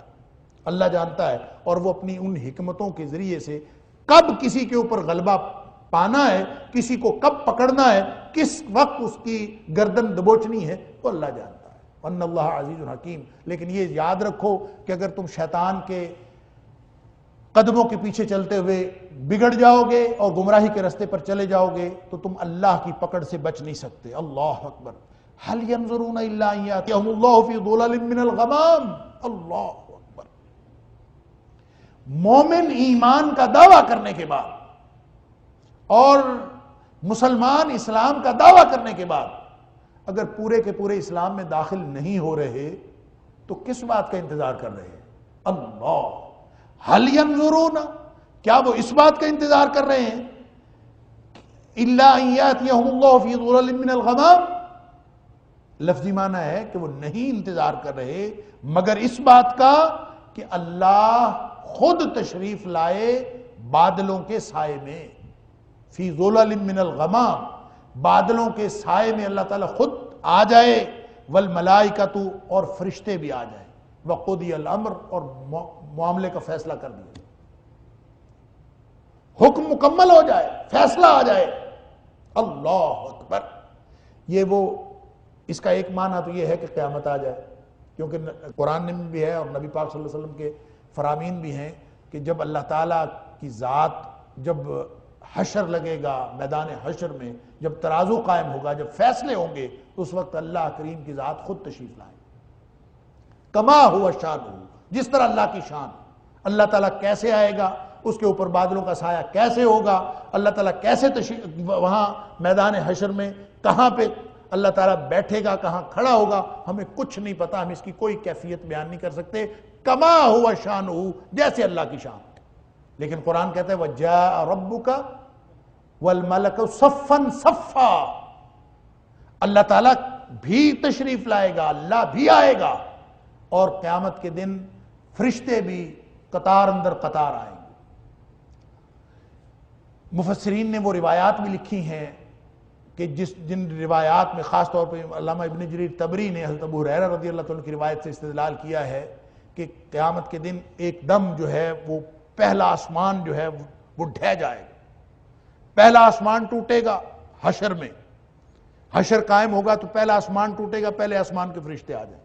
دوسرا آسمان ٹوٹے گا، دوسرے آسمان کے فرشتے آ جائیں، تیسرا آسمان ٹوٹے گا، چوتھا آسمان، علی ھذا القیاس، ساتوں کے ساتوں آسمانوں کے فرشتے، آسمان ختم ہو جائیں گے اور وہ فرشتے ایک لائن بنا کے آ جائیں گے۔ اس کے بعد اللہ کریم وہاں پہ ظہور پذیر ہوں گے، اللہ تعالیٰ کی ذات وہاں پہ آئے گی، لیکن اللہ تعالیٰ کی ذات اس وقت 70,000 پردوں کے پیچھے ہوگی، یعنی اس کے باوجود لوگ اللہ کے نور کا دیدار کریں گے لیکن اللہ کی ذات کا دیدار نہیں کر سکیں گے۔ 70,000 پردوں میں بھی ان کو اللہ کے نور کا دیدار ہوگا، لیکن وہ اللہ کی ذات اس وقت 70,000 پردوں کے پیچھے ہوگی۔ اصل دیدار جو ہونا ہے مسلمانوں کو، مومنین کو، تو جنت میں ہونا، وہ جو سجدے میں جو لوگ سجدے میں جاتے تھے دنیا میں، وہ اس وقت سجدے میں گر جائیں گے جب اللہ کی ذات یہاں پہ حشر کے اندر ہوگا، اور اسی وقت جو منافق ہوں گے اور جو کافر ہوں گے وہ بھی اللہ کی ذات کو سجدہ کرنا چاہیں گے، لیکن وہ پیچھے کی طرف گر جائیں گے، ان کی جو پشت ہے وہ تختے کی سخت بنا دی جائے گی اور وہ جھک ہی نہیں سکیں گے، اللہ کے دربار میں سجدہ نہیں کر سکیں گے۔ تو اللہ کی ذات خود آئے گی۔ تو یہاں پہ جو کہا جا رہا ہے وَقُضِيَ الْأَمْرُ، اس دن فیصلہ ہو جانا ہے، کیا یہ اس بات کا انتظار کر رہے ہیں؟ گویا قیامت کا انتظار کر رہے ہیں۔ کب داخل ہونا ہے اسلام میں پورا کے پورا؟ کسی سے پوچھ لے کیوں بھائی فلاں کام کیوں نہیں کرتے، فلاں اللہ کا حکم کیوں نہیں مانتے، وہ کہتا ہے ابھی تو میں نے عمرہ کرنا ہے، عمرے کے بعد کروں گا، یا وہ کہتا ہے کہ ابھی میں نے بیٹے کی شادی کرنی ہے، شادی کرنے کے بعد کروں گا، یا وہ کہتا ہے کہ میں آئندہ رمضان میں کر لوں گا، یا میں حج کرنے جاؤں گا اس کے بعد میں اپنے معاملات ٹھیک کروں گا، ایک گھر بنا لوں پھر کر لوں گا۔ حالا حاصل قیاس، ہر ایک نے تاریخیں رکھی ہوئی، بلکہ کسی کو کہے نا کہ نماز پڑھ لیا کرو تو کہتا کل سے پڑھوں، جو قریب ترین تاریخ دیتا ہے نا وہ کل کی دیتا۔ سوال یہ ہے، اور اللہ تعالیٰ کی ذات بھی یہی سوال کرتی ہے کہ انتظار کس بات کا کر رہے ہو؟ قیامت کا؟ یا پھر اس کا دوسرا مفہوم ہو سکتا ہے کہ اللہ اگر پکڑنا چاہے تو وہ تو اب بھی پکڑ سکتا ہے نا، کسی بھی وقت اللہ تعالیٰ کی پکڑ آ سکتی ہے، اور ایک لمحے کے اندر اللہ کی پکڑ آ سکتی ہے، اور اللہ کی پکڑ ضروری نہیں قیامت آئے تو اللہ کی پکڑ آئے، اللہ کی پکڑ موت کی صورت میں بھی آ سکتی ہے۔ دو ہی ذریعے ہیں اللہ سے ملاقات کے، ایک ذریعہ ہے قیامت اور دوسرا ذریعہ ہے موت۔ اگر قیامت دور ہے اور قیامت نہیں آ رہی تو موت تو ہمارے سروں پہ کھڑی ہے اور وہ کسی بھی لمحے آ سکتی ہے۔ تو اگر کسی شخص نے کل کی تاریخ ڈالی کہ میں کل سے اللہ کے حکم مانوں گا اور کل سے میں اسلام میں پورے کا پورا داخل ہو جاؤں گا، اور کسی نے اگر کل کی تاریخ ڈالی ہے تو اس سے پوچھنا چاہیے کہ کیا کل تک زندہ رہنے کا سرٹیفکیٹ اللہ سے لے لیا؟ هَلْ يَنظُرُونَ إِلَّا أَنْ يَأْتِيَهُمُ اللَّهُ فِي ظُلَلٍ مِّنَ الْغَمَامِ، کیا یہ قیامت کا انتظار کر رہے ہیں کہ آ جائے، یا اللہ تعالیٰ ان کو دنیا میں کوئی پکڑ ان کے اوپر ڈال دے؟ کس بات کا انتظار؟ فوراً کرنا پڑے گا۔ سورہ زمر کے اندر اللہ تعالیٰ فرماتا ہے کہ گناہ جو کیے ہیں وہ تو معاف کر دے گا اللہ تعالیٰ۔ قُلْ يَا عِبَادِيَ الَّذِينَ أَسْرَفُوا عَلَىٰ أَنفُسِهِمْ لَا تَقْنَطُوا مِن رَحْمَةِ اللَّهِ، اے میرے حبیب صلی اللہ علیہ وسلم میرے بندوں سے کہہ دیجئے جن لوگوں نے اپنی جانوں پر ظلم کیے ہیں، لا تقنطوا من رحمت اللہ، اللہ کی رحمت سے مایوس نہ ہو۔ کیوں مایوس نہ ہو؟ اس لیے مایوس نہ ہو کہ ان اللہ یغفر الذنوب جميعا، اللہ تمام کے تمام گناہ معاف کر دے گا۔ کیوں معاف کر دے گا؟ اس لیے معاف کر دے گا کہ انہ هو الغفور الرحیم، وہ ہے ہی بہت بخشنے والا اور بہت رحم کرنے والا، لیکن ہر ایک کے معاف نہیں کرتا، معاف اس کے کرتا ہے وَأَنِيبُوا إِلَىٰ رَبِّكُمْ وَأَسْلِمُوا لَهُ، اپنے رب کی طرف جھک جاؤ اور اپنا آپ سپرد کر دو اللہ کے، یعنی پورے کے پورے اسلام میں داخل ہو جاؤ۔ اور پھر ساتھ فرمایا یہ کب کرنا پڑے گا، کتنی دیر، کون سی تاریخ رکھنی ہے؟ قیامت کا انتظار کرنا ہے، یہ کل کا کرنا ہے، یا عمرے کا کرنا ہے، گھر بن جانے کا کرنا ہے، بچوں کی شادیاں ہو جانے کا کرنا ہے؟ کیا انتظار کر رہے؟ اللہ اکبر! فرمایا من قبل ان یاتیکم العذاب، اللہ کا عذاب آنے سے پہلے پہلے سارا کچھ کرنا۔ اور اللہ کا عذاب کب آ جانا ہے اگر تو تمہیں معلوم ہے تو پھر ٹھیک ہے، انتظار کر لو۔ اگر نہیں معلوم تو اللہ کا عذاب تو کسی وقت بھی تمہیں اپنی گرفت میں لے سکتا ہے، اور اگر اللہ کا عذاب آ گیا تو ثم لا تنصرون، پھر تمہاری مدد کرنے والا کوئی نہیں ہوگا۔ جب اللہ کا عذاب آ جاتا ہے تو پھر اللہ کا عذاب آ جانے کے بعد کی توبہ بھی قبول نہیں ہوتی۔ پھر تو اللہ کا عذاب دیکھ کر تو فرعون نے بھی کہہ دیا تھا کہ آمنت برب ہارون و موسیٰ، میں موسیٰ اور ہارون کے رب پر ایمان لایا، لیکن اس وقت کا ایمان وہ قابل قبول ہی نہیں جب عذاب آ گیا۔ لہٰذا یہ فوراً کرنا ہے، یہ جو ادخلوا فی السلم کافہ کا حکم ہے کہ پورے کے پورے اسلام میں داخل ہو جاؤ، یہ فوراً کرنا پڑے گا۔ اور اگر کوئی شخص فوراً نہیں کرتا تو اس کا مطلب ہے وہ اللہ کا عذاب کا انتظار کر رہا ہے۔ وَإِلَى اللَّهِ تُرْجَعُ الْأُمُورِ، سارے کے سارے کام اللہ ہی کی طرف لوٹتے ہیں۔ کاموں کا فیصلہ اللہ نے کرنا ہے، وہ آج فیصلہ کر دے یا کل فیصلہ کر دے۔ اگر تمہاری گمراہی کی وجہ سے تمہاری تباہی کا فیصلہ اللہ نے آج کر لیا تو اس کے بعد تم جتنا مرضی کرتے رہو، پھر اس کا اللہ کا عذاب کی صورت ہوگی، اور اللہ کے عذاب کی صورت ہو جاتی ہے پھر دعائیں بھی قبول نہیں ہوتی۔ بہت ساری احادیث ہیں کہ نبی کریم صلی اللہ علیہ وسلم نے فرمایا کہ تمہاری کیفیت جب ایسی ہو جائے کہ تم برائی سے سمجھوتا کر لو اور برائی سے روکنا ترک کر دو، نیکی کا حکم دینا بند کر دو، اگر ایسی کوئی صورت ہو جائے تو تمہارے اوپر اللہ کا عذاب آ جائے گا۔ تمہیں ہر صورت میں نیکی کا حکم دینا پڑے گا، برائی سے روکنا پڑے گا۔ اگر ایسا کرتے رہو گے تو بچ جاؤ گے، وگرنہ تمہارے اوپر اللہ کا عذاب آئے گا۔ اور جب اللہ کا عذاب آ جائے گا، اللہ اکبر، ثم تدعونہ، پھر تم دعائیں مانگو گے اللہ سے۔ یہ نہیں ہے کہ اس کے بعد اللہ اللہ کرنی چھوڑ دو گے، پھر تم دعائیں اس کے بعد مانگو گے، فلا یستجاب لکم، لیکن تمہاری دعائیں قبول نہیں ہوں گی۔ کیا لوگ اس بات کا انتظار کر رہے ہیں؟ گویا انتظار نہیں کرنا، آج شام کا بھی فیصلہ نہیں کرنا، گھنٹے بعد کا بھی فیصلہ نہیں کرنا، فوراً کا فیصلہ کرنا ہے۔ فوراً ہوگا اس کی اللہ بڑی لاج رکھتا ہے۔ بیٹھے بیٹھے فیصلہ کرنا ہے کہ آج اور ابھی اسی لمحے، ہو سکتا ہے اگلے لمحے ہماری زندگی باقی نہ رہے، یہ جو سانس باہر نکل رہی ہے، سانس جو اندر جا رہی ہے، جو اندر گئی ہوئی باہر نہ آئے، باہر نکلی ہوئی اندر نہ آئے، ہو سکتا ہے اگلے لمحے اگلی سانس میں ہمیں موقع نہ ملے۔ اللہ، تو یہاں اگر انسان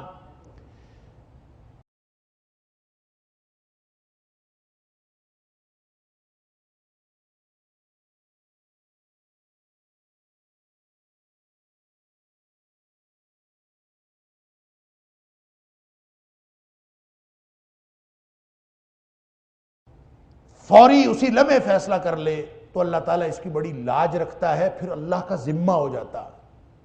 وہ 99 قتلوں والی حدیث تو آپ نے سنی ہوئی ہے، متفق علیہ روایت ہے، اور اس میں اس شخص نے کیا کیا تھا؟ 99 قتل کرنے کے بعد اس نے توبہ کرنا چاہی،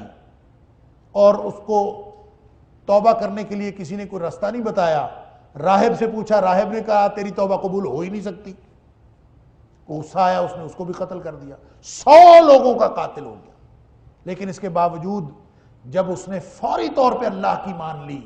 فَدُلَّ عَلَىٰ عَالِمٍ، کسی عالم کا پتہ بتایا گیا، اور عالم نے جب اس کو کہا کہ تیری توبہ اور تیرے اللہ کے درمیان کون حائل ہو سکتا ہے، یا تیرے اور تیری توبہ کے درمیان کون حائل ہو سکتا ہے، تو توبہ کر سکتا ہے، کوئی مسئلہ نہیں۔ اور توبہ کا طریقہ کیا بتایا تھا کہ فلاں ملک چلا جا، اس ملک کے لوگ اللہ کی بندگی کرتے ہیں، فَاعْبُدِ اللَّهَ مَعَهُمْ، تو بھی جا کے اللہ کی بندگی کرنا شروع کر دے۔ وہ اگر تاریخ ڈال دیتا کہ ٹھیک ہے کل جاؤں گا، پرسوں جاؤں گا، بچوں کی شادی ہو لے پھر جاؤں گا، عمرہ کروں گا تو پھر جاؤں گا، اللہ اکبر، نبی کریم صلی اللہ علیہ وآلہ وسلم نے فرمایا فوراً چل پڑا، حتی اذا نصف الطریق، ابھی آدھا رستہ ہوا تھا، اتاہ الموت، اس کو موت آ گئی۔ تاریخ ڈالی ہوتی تو ابھی اپنی بستی میں ہی رہتا، تاریخ نہیں ڈالی، فوراً چل پڑا، درمیان میں موت آ گئی، رحمت کے فرشتے بھی آئے اور عذاب کے فرشتے بھی آئے، دونوں کی بحث ہوئی۔ نبی پاک صلی اللہ علیہ وسلم نے ان کی بحث بھی بتائی ہے، ان کی دلیلیں بھی بتائی ہیں۔ عذاب والے فرشتے کہتے تھے، نبی پاک صلی اللہ علیہ وسلم فرماتے ہیں، عذاب والے فرشتے کہتے تھے انہ لم یعمل خیرا قط، اس نے تو ایک بھی نیکی نہیں کی، یہ جنت میں کیسے جا سکتا؟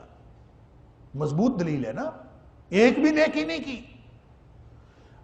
اللہ اکبر۔ لیکن رحمت کے فرشتوں نے دلیل یہ دی کہ انہو جاء تائبا مقبلا بقلبہ اللہ تعالی، ٹھیک ہے نیکی نہیں کی اس نے، اس کو موقع نہیں ملا، لیکن یہ دل سے اللہ کی طرف توبہ کر کے آ گیا تھا، دل سے اس نے فیصلہ کر لیا تھا کہ آج کے بعد یہ اللہ کا ہے۔ لہٰذا انتظار نہیں ہم کر سکتے کہ ادخلوا فی السلم کافہ کے لیے ہم کوئی تاریخ ڈالیں، ابھی فیصلہ کرنا ہے ہمیں، آج اور ابھی، اور اللہ سے فیصلہ کر کے اٹھنا ہے کہ آج کے بعد اے اللہ آج سے پہلے کے گناہ تو معاف کر دے، اور آج کے بعد ہماری ساری زندگی ہم اپنی جانوں کا سودا کرتے ہیں، ہم اپنی اولادوں کا سودا کرتے ہیں۔ اللہ ہمارا سب کچھ تیرا ہے بھی اسی کا دیا ہوا، اللہ یہ سب کچھ تو لے لے، سارا کچھ تیرے رستے میں قربان، ہمیں اس کے بدلے میں جنت کے اندر اکٹھا فرما دے۔ یہ سودا اللہ سے کر لے، یہ ہے ادخلوا فی السلم کافہ۔ اور اگر فوری طور پہ کریں گے تو پھر اللہ تعالیٰ اس کی اتنی لاج رکھتا ہے کہ نبی کریم صلی اللہ علیہ وسلم نے فرمایا اگرچہ 100 بندوں کا قاتل تھا، موقع نہیں ملا اس کو، درمیان میں تھا، فرشتے نے کہا کہ اس کی زمین ناپ لیں جہاں سے چلا ہے، اگر وہ کم ہے تو عذاب کے فرشتے لے جائیں، جدھر جا رہا تھا اگر وہ کم ہے تو پھر اس کو رحمت کے فرشتے لے جائیں۔ تو فیصلہ تو پھر بھی نہیں ہونا تھا کیونکہ حتی نصفت طریق تھا نا، فاصلہ تو نصف تھا، لیکن اب ذمہ اللہ کا ہے، لہذا اللہ تعالیٰ نے حکم دیا، نبی پاک صلی اللہ علیہ وسلم فَأَوْحَى اللَّهُ تَعَالَى إِلَى هَذِهِ أَن تَقَرَّبِي وَإِلَى هَذِهِ أَن تَبَعَدِي۔ اللہ کریم نے حکم دیا زمین کو، ادھر والی کو کہا کہ تو سکڑ جا، ادھر والی کو کہا کہ تو لمبی ہو جا۔ تو اس کا مطلب یہ ہے کہ کوئی شخص اگر اللہ کا ہو جائے، من کان للہ کان اللہ لہو، جو اللہ کا ہو جائے پھر اللہ اس کا ہو جاتا ہے، پھر ساری مخلوقات اللہ کے حکم پہ چلتی ہیں۔ اللہ تعالیٰ چاہے تو زمین کو حکم دے دے، اللہ تعالیٰ چاہے آسمانوں کو حکم دے دے۔ اللہ نے زمین کو حکم دیا کہ تو سکڑ جا، ادھر والی کو کہا لمبی ہو جا، فَوُجِدَ أَقْرَبَ بِشِبْرٍ، اللہ کے حکم سے سکڑی، ایک بالشت قریب پایا گیا، فغفر لہو، اس کی بخشش کر دی گئی۔ تو کہنے کی بات یہ ہے کہ یہ فوراً کرنے والی بات ہے، اسی وقت اسی لمحے فیصلہ کرنا ہے۔ اگر ایک لمحے کی بھی تاخیر ہو گئی تو ہو سکتا ہے کہ یہ لمحے کی تاخیر ہمارے انجام کے اندر بہت بڑا فرق ڈال دے۔ اللہ تعالی ہم سب کو معاف فرمائے اور ہمیں فوراً فیصلہ کر کے اللہ کا بن جانے کی توفیق عطا فرمائے۔ سل بنی اسرائیل کما آتیناہم من آیۃ بینہ۔ اللہ، کس کا انتظار کر رہے ہو؟ کن نشانیوں کا انتظار کر رہے ہو؟ سل بنی اسرائیل، وہی حوالہ جن سے قیادت اور سیادت چھینی گئی، سل بنی اسرائیل، بنی اسرائیل سے پوچھ لو، کم آتیناہم من آیۃ بینہ، ان کو کتنی نشانیاں دی گئی، کم آتیناہم، ان کو کتنی نشانیاں دی ہم نے، من آیۃ بینہ، کھلی نشانیاں ہم نے ان کو دی، لیکن وہ اس کے باوجود بدبخت ٹھہرے۔ مسئلہ نشانیوں کا نہیں ہے کہ نشانیاں آئیں، ان کے پاس نبی آئے، ان کے پاس نشانیاں آئیں، ان کو اللہ تعالیٰ نے انعامات جو دیے، سورہ بقرہ کی ابتدا میں سارے انعامات کا ذکر ہے۔ حضرت موسیٰ علیہ السلام کو جو نشانیاں دیں، عصا پھینکا سانپ بن گیا، اس سے بڑی نشانی اور کیا ہو سکتی تھی؟ بغل میں ہاتھ ڈال کے نکالتے تھے وہ روشن ہو جاتا تھا، اور اس کے علاوہ جو سمندر کے اندر، اس سے بڑی نشانی کیا ہو سکتی؟ اللہ کہ سمندر نے راستہ دے دیا۔ اور یہ ساری نشانیاں دیکھ کر بھی جب پانی کی ضرورت پڑی، پتھر کو عصا مارا، 12 چشمے جاری ہو گئے، من اور سلوہ اوپر سے آ گیا، اتنے انعامات، اتنی نشانیاں، لیکن وَمَن يُبَدِّلْ نِعْمَةَ اللَّهِ، اللہ اکبر، مِن بَعْدِ مَا جَاءَتْهُ۔ نشانیاں آ جانا مسئلہ نہیں ہے، اللہ کی نشانیاں آتی رہتی ہیں، ہمارے پاس بھی بے شمار نشانیاں، کیا ڈھونڈتے ہیں ہم نشانیوں؟ کون سی نشانیوں کا انتظار ہے؟ سورہ یوسف کے اندر اللہ تعالیٰ فرماتے ہیں وَكَأَيٍّ مِّنْ آیَةٍ فِي السَّمَاوَاتِ وَالْأَرْضِ، آنکھیں تو کھولو، ارد گرد دیکھو تو صحیح، اللہ کریم نے کتنی نشانیاں پھیلا رکھی ہیں۔ وَكَأَيٍّ مِّنْ آیَةٍ فِي السَّمَاوَاتِ وَالْأَرْضِ، زمین و آسمان میں بے شمار نشانیاں ہیں، یمرون علیہا، ہر روز ہم چلتے ہوئے وہ نشانیاں دیکھتے ہیں، وَهُمْ عَنْهَا مُورِدُونَ، لیکن لوگ دیکھ کے اس کی طرف توجہ نہیں کرتے۔ یعنی کون کون سی نشانیاں ہمارے سامنے، اصل میں جو کچھ ہو رہا ہوتا ہے ہم اس کو معجزہ سمجھتے ہی نہیں، لیکن آج سے 50-100 سال پہلے کا کوئی بابا جو فوت ہو چکا ہے وہ آئے نا، تو پھر اس کو خیال آئے کہ یہ کیا ہو رہا ہے۔ یعنی مثال کے طور پر میں اس میں بول رہا ہوں اور آواز اتنی بلند ہو کہ آپ کے پاس آ رہی ہے، اگر 200 سال پہلے کا کوئی فوت شدہ بابا آ جائے اور وہ آ کے دیکھے تو حیران ہو جائے گا کہ یہ کیا ہو رہا ہے، بول یہاں رہا ہے، آواز کہیں اور سے آ رہی ہے، کیا ہو رہا ہے؟ یہ حتیٰ کہ میں کہتا ہوں یہ جو ٹوٹی میں سے پانی آتا ہے، ہم ٹوٹی کھولتے پانی آ جاتا ہے، بلکہ اب تو کھولنی بھی نہیں پڑتی، اب تو سینسر لگے ہوئے ہیں، اس کو ہم ہاتھ قریب کرتے ہیں تو جس دور میں دور چشموں سے جا کے پانی لانا پڑتا تھا، کنویں بھی نہیں تھے، ان لوگوں کو اگر یہ سینسر والی ٹوٹیاں دکھا دیں تو بے ہوشی ہو جائیں گے، پانی کہاں سے آ رہا، پنکھا چل رہا ہے ہمیں کوئی حیرت نہیں ہوتی، ٹوٹیوں میں سے پانی آتا ہے ہمیں کوئی حیرت نہیں ہوتی، لیکن یہ ساری حیرت کی باتیں ہیں، یہ ساری نشانیاں ہیں اللہ کی، اور ان کو اگر انسان غور کرے تو ہر نشانی کے اندر اللہ کی قدرت کا اظہار ہو رہا ہے، ہر نشانی کے ذریعے سے اللہ کی وحدانیت کی طرف انسان کو رغبت ہوتی ہے اور انسان کو درس ملتا ہے توحید کا، لیکن یمرون علیہا وہم عنہا موردون، ہم سارا کچھ دیکھتے ہوئے بھی، سارا کچھ جانتے ہوئے بھی ایک دم، اب میں کہتا ہوں یہ گاڑیاں چلتی ہیں ہمیں کوئی حیرت نہیں ہوتی، کوئی پوچھے گاڑی چلتی ہے تمہیں حیرت کیوں نہیں ہوتی، وہ کہتا ہے اس لیے نہیں حیرت ہوتی کہ اس کے اندر انجن ہے، مجھے پتا ہے انجن کیسے چلتا ہے، وہ کہتا ہے اس کے اندر پیٹرول ہے اس سے چلتا ہے، اچھا جی پیٹرول کہاں سے آتا ہے، چلیں انجن تو تم نے بنا لیا، پیٹرول کہاں سے آیا، ہر چیز کے اندر نشانی ہے، اللہ اکبر، پانی کہاں سے آیا، اگر وہ جو میں عرض کر رہا ہوں کہ آپ اسی پر غور کرنا شروع کر دیں، ٹوٹی میں پانی کہاں سے آیا، غور کریں تو آدمی غور کرنے کے بعد حیران ہی نہیں ہوتا، اللہ کی قدرت کی طرف اس کا دھیان ہی نہیں جاتا، وہ کہتا ہو اس میں کون سی بات ہے، پیچھے ٹینکی لگی ہوئی ہے، ٹینکی میں سے پانی آ رہا ہے، اس میں حیران ہونے والی کیا بات۔ اچھا اگلا سوال یہ ہے کہ ٹینکی میں پانی کہاں سے آتا ہے، وہ کہتا ہے موٹر لگی ہوئی ہے، موٹر سے پانی اوپر چڑھ جاتا ہے، اچھا جی موٹر میں پانی کہاں سے آتا ہے، کہتا ہے جی زمین میں پانی ہے، اللہ اکبر۔ اللہ تعالیٰ فرماتا ہے قل ان اصبح ماؤکم غورا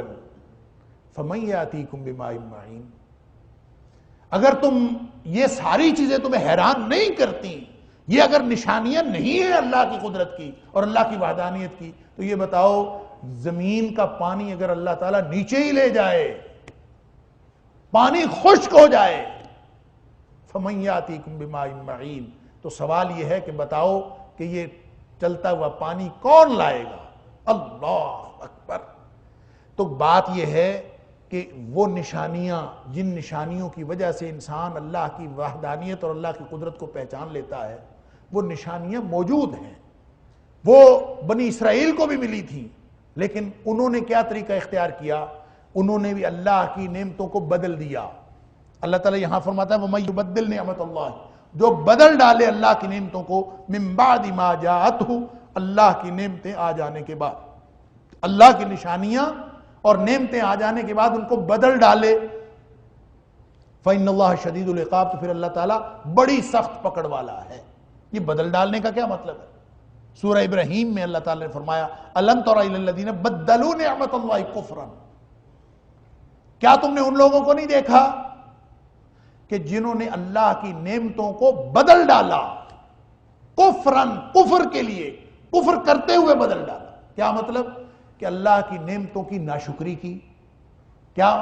اللہ کی نعمتوں کو بدل ڈالنے کا یہ مطلب نہیں ہے کہ ایک اللہ کی نعمت آ رہی ہے آپ اس نعمت کی شکل بدل دیں، یہ نہیں ہے۔ اللہ کی نعمت کو بدل ڈالنے کا مطلب یہ ہے کہ جو اللہ کی نعمت کا تقاضا تھا وہ تقاضا تم نے پورا نہیں کیا۔ اگر اللہ کی نعمت کا تقاضا شکر ہے تو تم نے شکر ادا کرنا تھا، اگر اللہ کی نعمت کا تقاضا اس کا درست استعمال ہے تو تم نے اس کو درست استعمال کرنا تھا۔ اللہ کی ساری نعمتیں، اس کے بارے میں دو رویے ہو سکتے ہیں، ایک شکر والا، اما شاکر اما کفورا۔ اللہ نے ساری کائنات، ساری نعمتیں، سارے دو رستے بتائے ہیں، چاہے شکر کرنے والے بن جاؤ چاہے کفر کرنے والے بن جاؤ۔ کفر کا مطلب کفران نعمت بھی ہو سکتا ہے، اور کفر کا مطلب واقعتاً اللہ کے ساتھ کفر بھی ہو سکتا ہے۔ اب کوئی شخص اللہ کی نعمتوں کا شکر نہیں کرتا،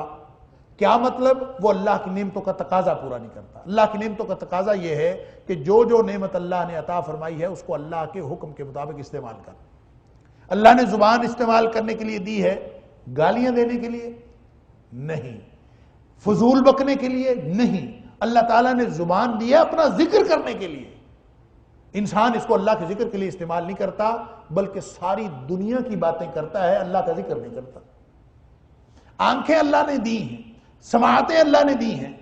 ساری قوتیں صلاحیتیں اللہ نے دی ہیں، اور ارد گرد کی ساری نعمتیں اللہ تعالیٰ نے دی ہیں، ماں باپ دیے ہیں، اولاد دی ہے، اللہ تعالیٰ نے مال دیا ہے، اللہ تعالیٰ نے رہنے کو جگہ دی ہیں، یہ جتنا کچھ بھی اللہ تعالیٰ نے عطا فرمایا ہے، پھر ان ساری نعمتوں سے سب سے بڑی نعمت اسلام کی نعمت ہے، ایمان کی نعمت ہے۔ اور جب انسان ان ساری نعمتوں کا شکر ادا نہیں کرتا تو وہ ایسے ہی ہے جیسے اس نے اللہ کی نعمتوں کو بدل ڈالا۔ اللہ کی نعمتیں تو تقاضا کرتی تھیں بہترین ایمان کا، اللہ کی نعمتیں تقاضا کرتی ہیں بہترین اسلام کا، بہترین کردار کا، بہترین فکر کا اور بہترین اصلاح کے کردار کا۔ اگر کوئی اس طرح سے اصلاح کا کردار ادا نہیں کرتا تو اس کا مطلب ہے اس نے اللہ کی نعمتوں کو بدل ڈالا۔ اس کا معنی یہ بھی ہو سکتا ہے کہ نعمت تھی ایمان کی، ہم نے ایمان کی نعمت کو کفر سے بدل ڈالا۔ تو وَمَن يُبَدِّلْ نِعْمَتَ اللَّهِ، نشانیاں کم نہ تھیں نہ ہیں۔ بنی اسرائیل سے پوچھو کہ نشانیاں کم تھیں؟ ان کے پاس بھی بہت نشانیاں تھیں، تمہارے پاس بھی بہت نشانیاں ہیں۔ اگر تم کسی معجزے کا انتظار کر رہے ہو تو بنی اسرائیل کے پاس جتنے معجزے آئے کیا اس کی وجہ سے وہ بچ گئے؟ نہیں۔ وَمَن يُبَدِّلْ نِعْمَتَ اللَّهِ، اصل بات تو کردار کی ہے۔ اگر تم بھی کردار بنی اسرائیل والا رکھو گے تو فَإِنَّ اللَّهَ شَدِيدُ الْعِقَابِ، اللہ تعالیٰ بڑی سخت پکڑ والا ہے۔ اللہ تعالیٰ نے نعمتیں دی ہیں، ہر چیز، ہر نعمت آزمائش ہے۔ اللہ تعالیٰ نے جو انسان کو جسمانی صلاحیتیں دی ہیں، جو باہر کی خارجی قسم کی نعمتیں ہیں، ساری کی ساری نعمتیں اصل میں اس سے تقاضا کرتی ہیں کہ ان کو اللہ کے حکم کے مطابق استعمال کرے۔ اگر وہ اللہ کے حکم کے مطابق استعمال نہیں کرتا تو یہ ساری نعمتیں اور صلاحیتیں اس کے لیے پکڑ کا باعث بنتی۔ علم اللہ کی نعمت ہے، لیکن جس علم کے مطابق انسان کا عمل نہ ہو وہ علم بھی پکڑ بن جاتا ہے۔ اقتدار اللہ کی نعمت ہے، لیکن جو شخص اقتدار حاصل کرنے کے بعد اس کے تقاضے پورے نہیں کرتا، علی ھذا القیاس، جیسے جیسے نعمتیں بڑھتی ہیں نا ایسے ایسے امتحان بڑا ہوتا چلا جاتا ہے۔ نعمتیں زیادہ ہوتی جائیں، نشانیاں زیادہ ہوتی جائیں، انسان کا امتحان بڑا ہوتا چلا جاتا ہے۔ تھوڑی نعمت تھوڑا تقاضا، چھوٹی نشانیاں تھوڑا تقاضا، بڑی نشانیاں بڑا تقاضا۔ اور جو لوگ جب کبھی بڑی نشانیوں کا تقاضا کرتے تھے نا، سورہ مائدہ کے اندر اللہ تعالیٰ نے فرمایا کہ جب عیسیٰ علیہ السلام سے کہا تھا عیسائیوں نے کہ اللہ سے دعا کرو کہ ہمارے لیے بھی ایک مائدہ نازل کرے، اور حضرت عیسیٰ علیہ السلام نے دعا کر دی تھی اللہ تعالیٰ سے، اور اللہم انزل علینا مائدۃ من السماء، اللہ آسمان سے ہمارے لیے ایک دسترخوان نازل کر دے، بڑی نشانی۔ اسی طرح کفار مکہ نے نبی اکرم صلی اللہ علیہ وسلم سے نشانی کا تقاضا کیا تھا کہ صفا کی پہاڑی سونے کی بنا دو، نشانی۔ تو جو جتنی بڑی نشانی ہوگی اس کا تقاضا بھی بڑا ہے اور پھر اس پر پکڑ بھی شدید آتی ہے۔ اللہ کریم نے قرآن میں حضرت عیسیٰ علیہ السلام کی اس دعا کے حوالے سے، اور نبی کریم صلی اللہ علیہ وسلم نے جو کفار مکہ نے کہا کہ صفا کی پہاڑی سونے کی بن جائے تو ہم سارے مومن بن جائیں گے، تو نبی کریم صلی اللہ علیہ وسلم نے اللہ سے دعا کر دی کہ یا اللہ صفا کی پہاڑی سونے کی بنا دے۔ اس لیے کر دی کہ نبی پاک صلی اللہ علیہ وسلم کا تو ہر وقت طمع اور لالچ یہ تھا کہ لوگ جہنم سے بچ کر جنت میں جانے والے بن جائیں، لہذا نبی پاک صلی اللہ علیہ وسلم نے دعا کر دی یا اللہ یہ صفا کی پہاڑی کو سونے کا بنا دے۔ تو اس کے جواب میں اللہ تعالیٰ نے وہی الفاظ جو قرآن میں آئے ہیں، وہی الفاظ وہ حدیث میں طبرانی کی روایت ہے کہ نبی کریم صلی اللہ علیہ وسلم ملتے جلتے الفاظ، نبی کریم صلی اللہ علیہ وسلم سے آ کے فرشتے نے کہا کہ اللہ تعالیٰ فرماتا ہے کہ اے حبیب صلی اللہ علیہ وسلم اگر تو چاہتا ہے تو صفا کی پہاڑی سونے کی بن جائے گی، لیکن فمن کفر منہم، اس کے بعد اگر کسی نے کفر کیا اتنی بڑی نشانی لے کر، عذبتہ لا اعذبہ احد من العالمین، پھر میں ان کو وہ عذاب کروں گا کہ جہانوں میں کبھی کسی کو ویسا عذاب نہیں آیا ہوگا۔ گویا جتنی بڑی نشانی، جتنی بڑی نعمت، اتنا بڑا امتحان، اتنی بڑی پکڑ آتی ہے۔ تو اللہ تعالیٰ معاف فرمائے، جتنی بڑی نشانیاں مانگنے کی بجائے اللہ کی نعمتیں اور نشانیاں ان کے تقاضے پورے کرنے کی کوشش کرنی چاہیے، ان کا شکر کرنا چاہیے۔ اسی وجہ سے اللہ کریم نے یہ قانون ہی بنا دیا ہے لَإِن شَكَرْتُمْ لَأَزِيدَنَّكُمْ، تم ان کا شکر کرو جو کچھ اللہ تعالیٰ نے تمہیں دے دیا، اضافہ ہم اپنی رحمت سے کر دیں گے۔ یہ شکر ہی دعا ہے، شکر کے ذریعے سے اللہ تعالیٰ نعمت میں اضافہ کرتے ہیں، وگرنہ کوئی نعمت لینے کے لیے اور نشانی لینے کے لیے جب اللہ سے مانگتا ہے تو اس کا تقاضا بھی بڑا ہو جاتا ہے۔ اس کا تقاضا جب بڑا ہوتا ہے تو پھر اس کی نافرمانی پر اللہ کی پکڑ بڑی شدید ہو جاتی ہے۔ فَإِنَّ اللَّهَ شَدِيدُ الْعِقَابِ، اللہ تعالیٰ کی پکڑ بڑی سخت۔ زُيِّنَ لِلَّذِينَ كَفَرُوا الْحَيَاةُ الدُّنْيَا وَيَسْخَرُونَ مِنَ الَّذِينَ آمَنُوا وَالَّذِينَ اتَّقَوْا فَوْقَهُمْ يَوْمَ الْقِيَامَةِ وَاللَّهُ يَرْزُقُ مَن يَشَاءُ بِغَيْرِ حساب۔ پہلے ترجمہ سن لیجئے پھر اس کے اوپر بات کرتے ہیں۔ زُيِّنَ لِلَّذِينَ كَفَرُوا الْحَيَاةُ الدُّنْيَا، مزین کر دی گئی ہے کافروں کے لیے دنیا کی زندگی۔ وَيَسْخَرُونَ مِنَ الَّذِينَ آمَنُوا، اور وہ مذاق کرتے ہیں، تمسخر اڑاتے ہیں ان لوگوں کا جو مومن ہیں۔ وَالَّذِينَ اتَّقَوْا، اور جو تقوی والے ہوئے، متقی ہوئے، فوقہم یوم القیامہ، وہ قیامت کے دن ان سے اونچے ہوں گے۔ وَاللَّهُ يَرْزُقُ مَن يَشَاءُ بِغَيْرِ حساب، اور اللہ تعالیٰ رزق عطا فرماتا ہے جس کو چاہتا ہے بغیر حساب کے۔ اب جو بات چلی تھی ادخلوا فی السلم کافہ، پورے کے پورے اسلام میں داخل ہو جاؤ، نشانیاں نہ مانگو، نشانیاں بنی اسرائیل کو بڑی ملی تھی۔ افتؤمنون ببعض الکتاب وتکفرون ببعض، انہوں نے کتاب کے کچھ حصوں کو مانا، کچھ کو نہیں مانا۔ ان والی روش تم اختیار نہ کرو، تم پورے کے پورے اسلام میں داخل ہو۔ اب جو بات بتائی جا رہی ہے وہ وجہ ہے، جو بیماری ہے، جو بنیاد میں بیماری ہے، جس بیماری کی وجہ سے انسان اسلام میں پورا داخل نہیں ہو سکتا، جو بیماری انسان کو پورا اسلام میں داخل ہونے سے روکتی ہے، وہ بیماری دنیا کی بیماری ہے۔ جو کافر ہے نا، ان کے لیے اللہ نے دنیا کی زندگی کو بہت مزین کر دیا۔ اللہ اکبر، یہ ہیں ہمارے پاؤں کی زنجیریں جو ہمیں دین کی طرف جانے نہیں دیتی۔ بالکل دو مختلف پیراڈائم ہیں۔ ایک شخص جو ہے، پہلے بھی بات ہوئی تھی پچھلے درس میں، طالب دنیا ہے،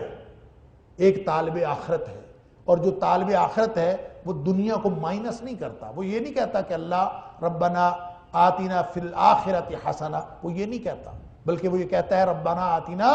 فی الدنیا حسنہ وفی الآخرۃ حسنہ، آخرت کو مائنس نہیں کرتا۔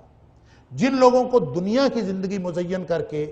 ان کے سامنے رکھ دی گئی، اللہ اکبر، اور ان کو صرف دنیا کی زندگی ہی اٹریکٹ کرتی ہے، اور وہ صرف دنیاوی معیار کی وجہ سے وہ اہل ایمان کو مذاق اور تمسخر کی نگاہ سے دیکھتے ہیں۔ وَيَسْخَرُونَ مِنَ الَّذِينَ آمَنُوا، اللہ اکبر۔ دیکھیں، دنیا جب کسی کے پاس آتی ہے نا تو ساتھ اپنے اثرات بھی لاتی ہے۔ کچھ اثرات تو ظاہری اور مادی ہیں، اور کچھ اثرات نفسیاتی۔ یہ ہو نہیں سکتا کہ کسی کے پاس دنیا آئے اور پورا پیکج لے کے نہ آئے۔ یہ پورا پیکج ہے۔ جس کے پاس دین آتا ہے اس کا بھی پورا پیکج ہے، جس کے پاس دنیا آتی ہے اس کا بھی پورا پیکج ہے۔ تو